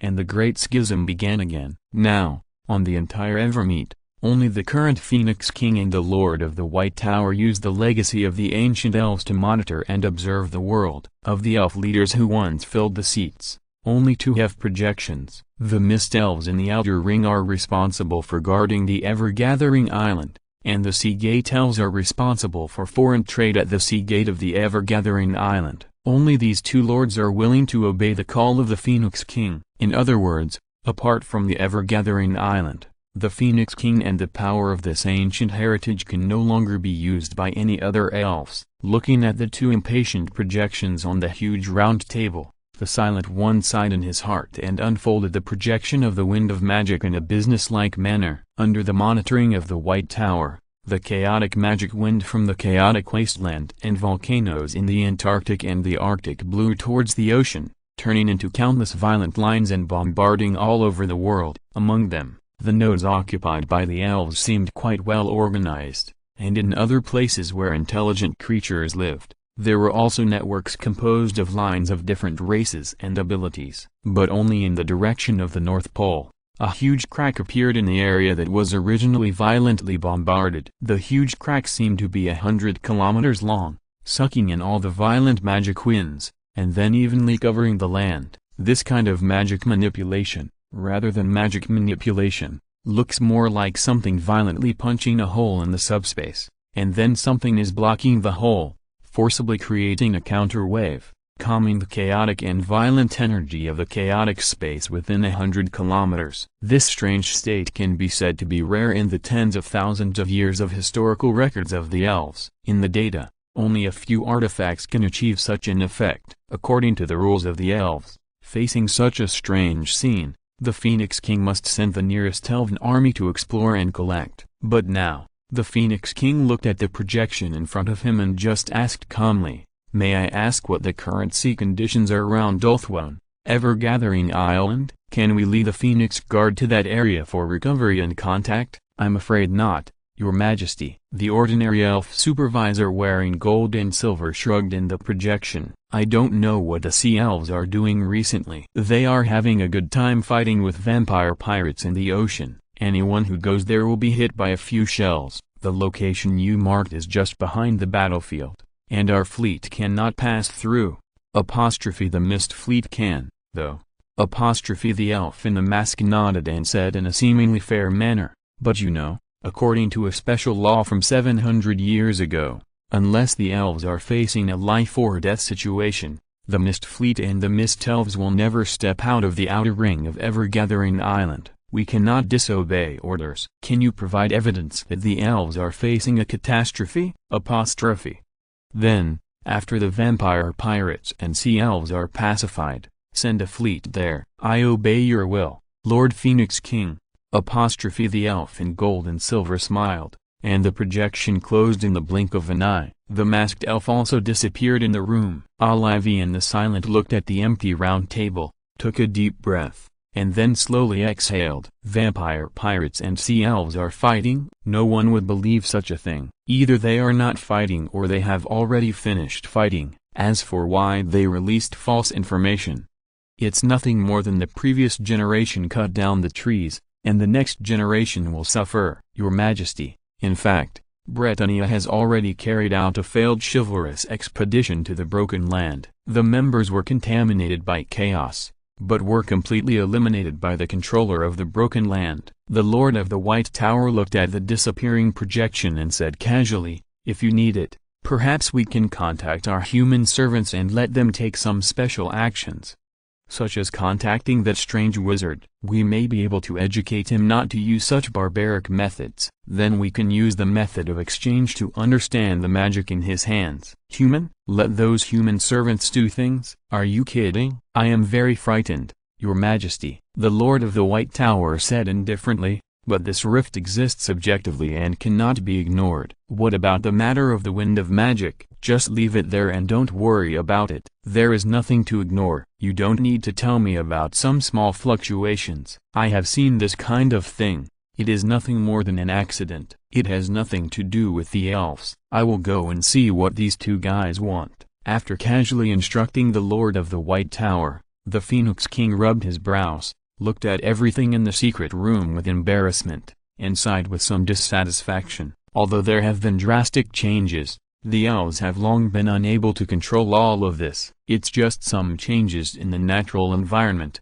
or problems caused by artifacts. The violent magic fluctuations don't show any signs of human manipulation. The final result is that the surrounding Norse clans may be able to establish a country in the literal sense. Or maybe the chivalrous expedition finally got an Arctic base, but so what? Let him go. Whether it's the length of time, the changes in things, or anything else, he doesn't care. After all, elves, such decadent and corrupt creatures, should quietly give way to the latecomers in silence. As the only elven king who set a time for the death of old elves, the silent King Oliver is also a madman in the eyes of the elves. He led the Phoenix Guard to kill all the elves who dared to disobey his orders. He killed all the old ones who occupied wealth and status and refused to give up their positions, because he could do it. As the most powerful assassin and killer in the entire elf population, he could handle all of this by himself. Yes, he knew that he was notorious among the elves, but he didn't care.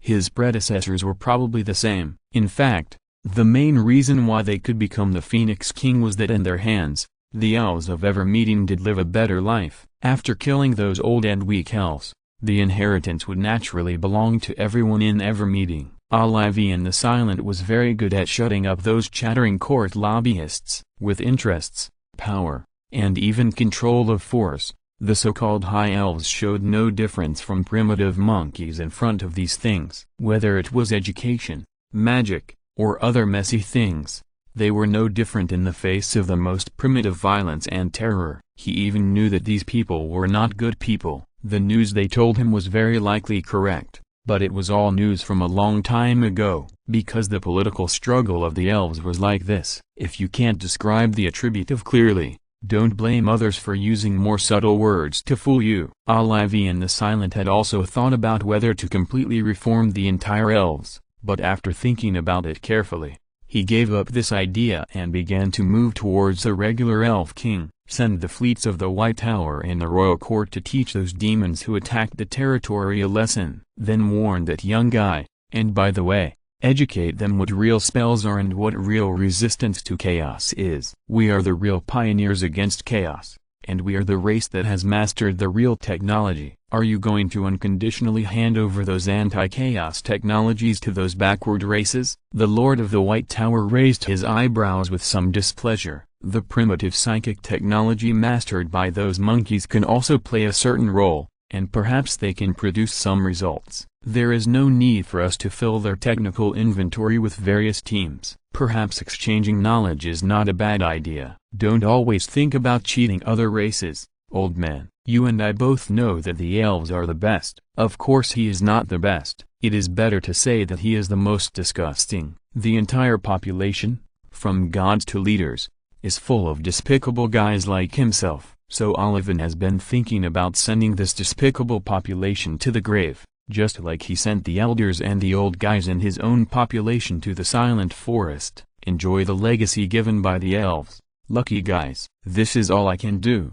Olivian the Silent walked out of the hall and thought so. Perhaps no one could imagine that the elven Phoenix King of Evergathering Island, Olivian the Silent, is actually a xenophile. This somewhat extreme xenophile walked out of the secret room, traveled through time and space, and arrived at the top of his own royal court tower. In the charming and sweet air of Ulthuan, the assassin sighed, sat on a chair and poured a glass of wine. Just as he was about to drink it, he suddenly saw a touch of gold from the corner of his eye. Then he was shocked to find that a second sun was rising on the horizon. Now I have to do something. Oliven thought so. Chapter 100. Are we here to prevent them from making mistakes? Wonders are creations that are beyond the imagination of all intelligent creatures. They are the greatest products that can be created under the constraints of the times. Countless people once thought that any person could create a wonder, but in fact they only saw the surface. In this world, great wonders almost certainly have unimaginable power. Taking the White Tower of Hoeth of the Elves as an example, their wonders can monitor the direction of all the winds of magic in the entire old world. And some special wonders also have various, extreme, or trembling ways of use. The elves drove the white elven warships, almost in amazement, across the pale golden ocean, bathing in this dreamlike light, and slowly moving towards the coordinate point. Even the works of the elves rarely depict such beautiful scenes. The sky is full of golden light like gauze, and the whole sea is clear as if it is transparent,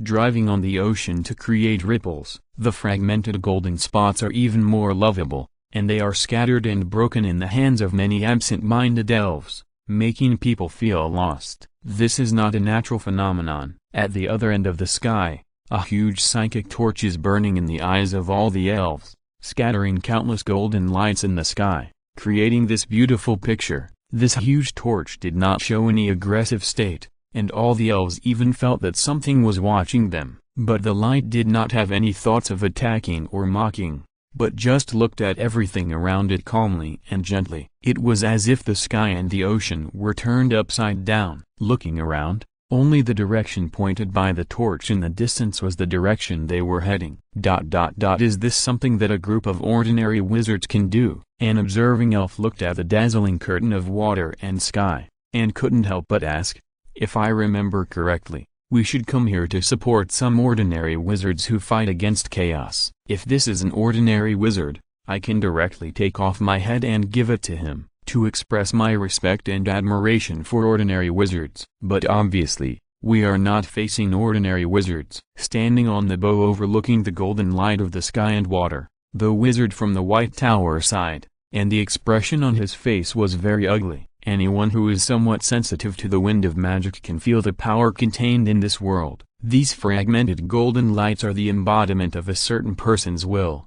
It was once recorded in the classics of the elves that some gods who descended or unimaginable subspace powers would often change the surrounding environment in accordance with their essence when fighting or thinking. Now, whether it was the brilliant golden light brought by the twisted and changing world wound in the sky, or the psychic torches that merged with the world wound and burned blazingly below, all proved that this area already had an absolute master, and a being that could be called a god on earth was resting here. Is the Phoenix King crazy, asking us to support this thing? Shouldn't things of this level go to other super-large realms to fight god wars? For example, places like Toril or Neen.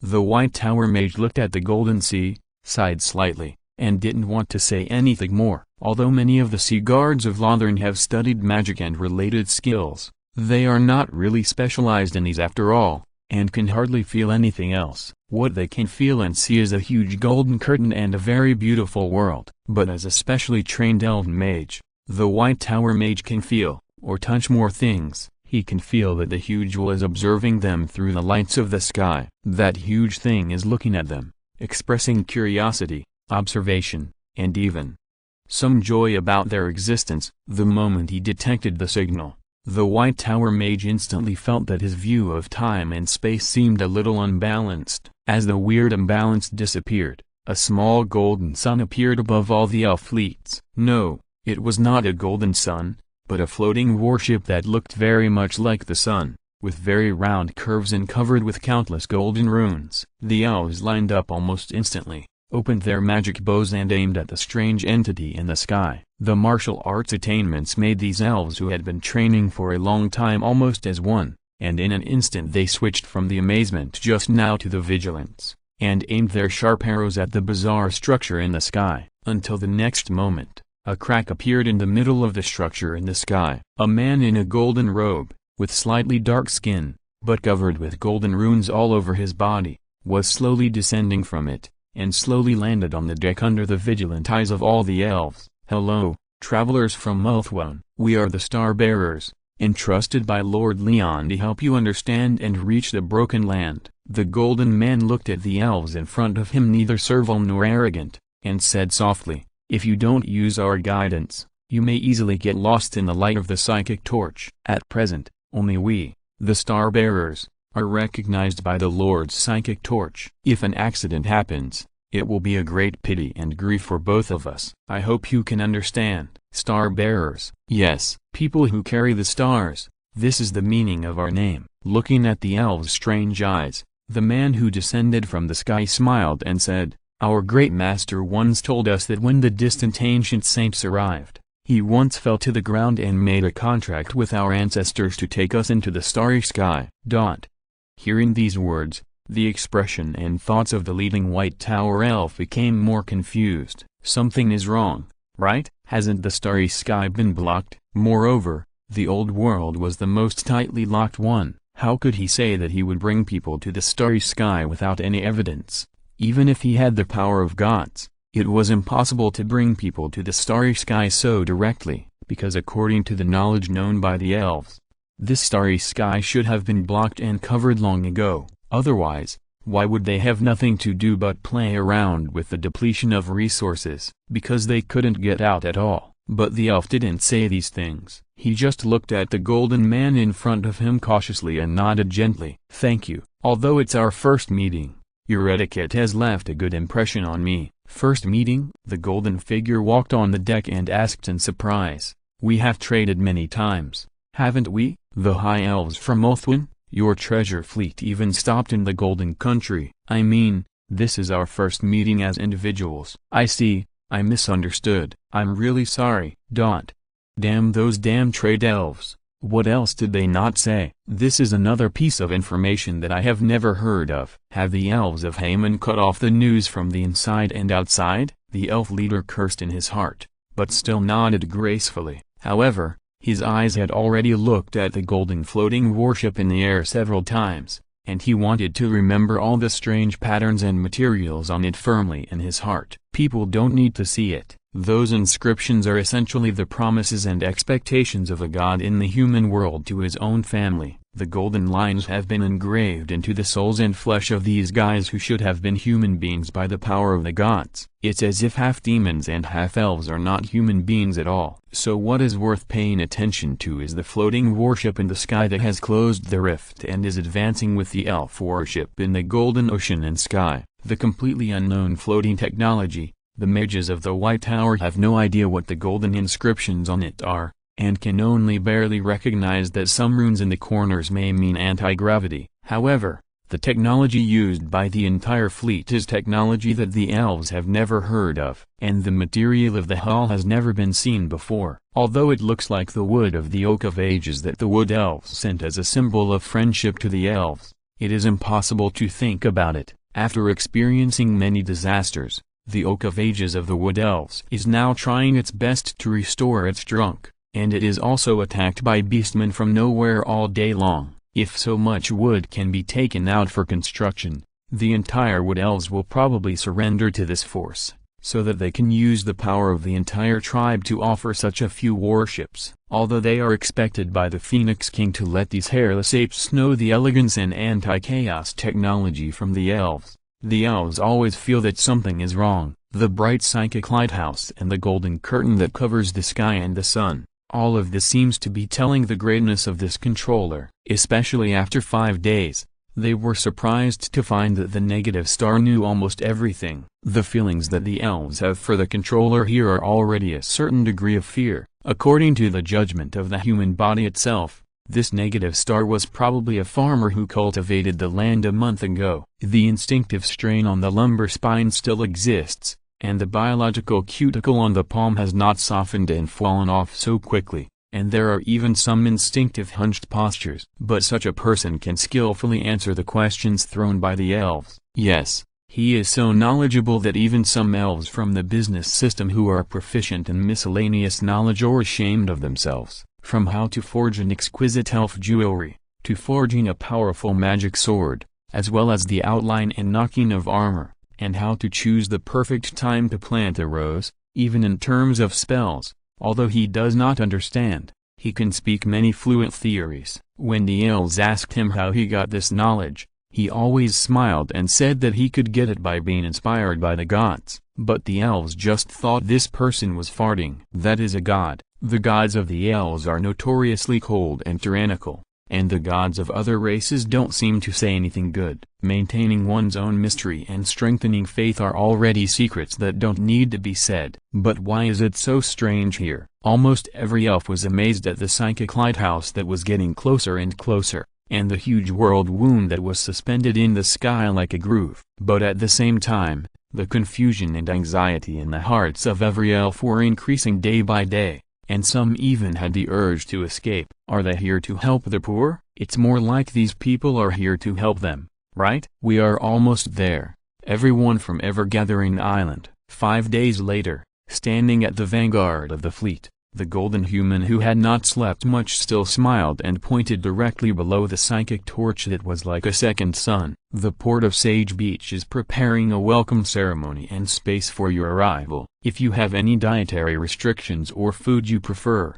please tell me directly. I will tell the chefs in the port your requirements one by one and strive to bring you the best experience. We don't have too many requirements for low non-elven food. I just want to ask, what are the ships over there in your port? The Wizard of the White Tower stared at the 20 warships that were lined up in the port, which were several times larger than the warships the elves were riding. Looking at the inscriptions and numbers on them, he felt a stronger sense of shock. Under the shining of the golden sun, the appearance of 20 warships like a small mountain lined up was very shocking. Even for the elves of Yongju Island, such 20 warships are absolutely the main fleet. But after taking a look, the Golden Star Negator just chuckled. Oh, that's the fleet of the extraterritorial expedition. We hope to investigate the specific conditions of the South and North Poles in the Old World region in more detail, as well as the subspace readings and the structure of the boundary ice wall. The man who was emitting golden light all over his body and looked very majestic said softly. There was neither pride nor contempt in his expression, as if it was something he saw every day. He just said softly and naturally that the outrageous statement that was comparable to an explosion for the elves was like an explosion in the process of killing demons. My lord deeply felt that the demons in this world were endless, and hoped to solve the problem from a more source-oriented way. So he plans to send a team to the South Pole, deep sea underwater, boundary ice wall and other locations in the old world to make plans after investigation. This is the mercy of my lord. There is definitely something wrong with this person. There is definitely a big problem with this wizard. Looking at the 20 warships that looked like bunkers on the sea level, the White Tower elf complained in his heart. Sorry, I found a flaw when I was almost finished writing it. I will rewrite it again. There will be a small chapter later. Please forgive me, readers. End of this chapter. Thank you very much for reaching the end. Don't forget to like. Looking for more exclusive content and immediate access? Subscribe to our Patreon. Remember, every like, subscription, or donation encourages us to continue. Thanks to everyone. See you in the next video.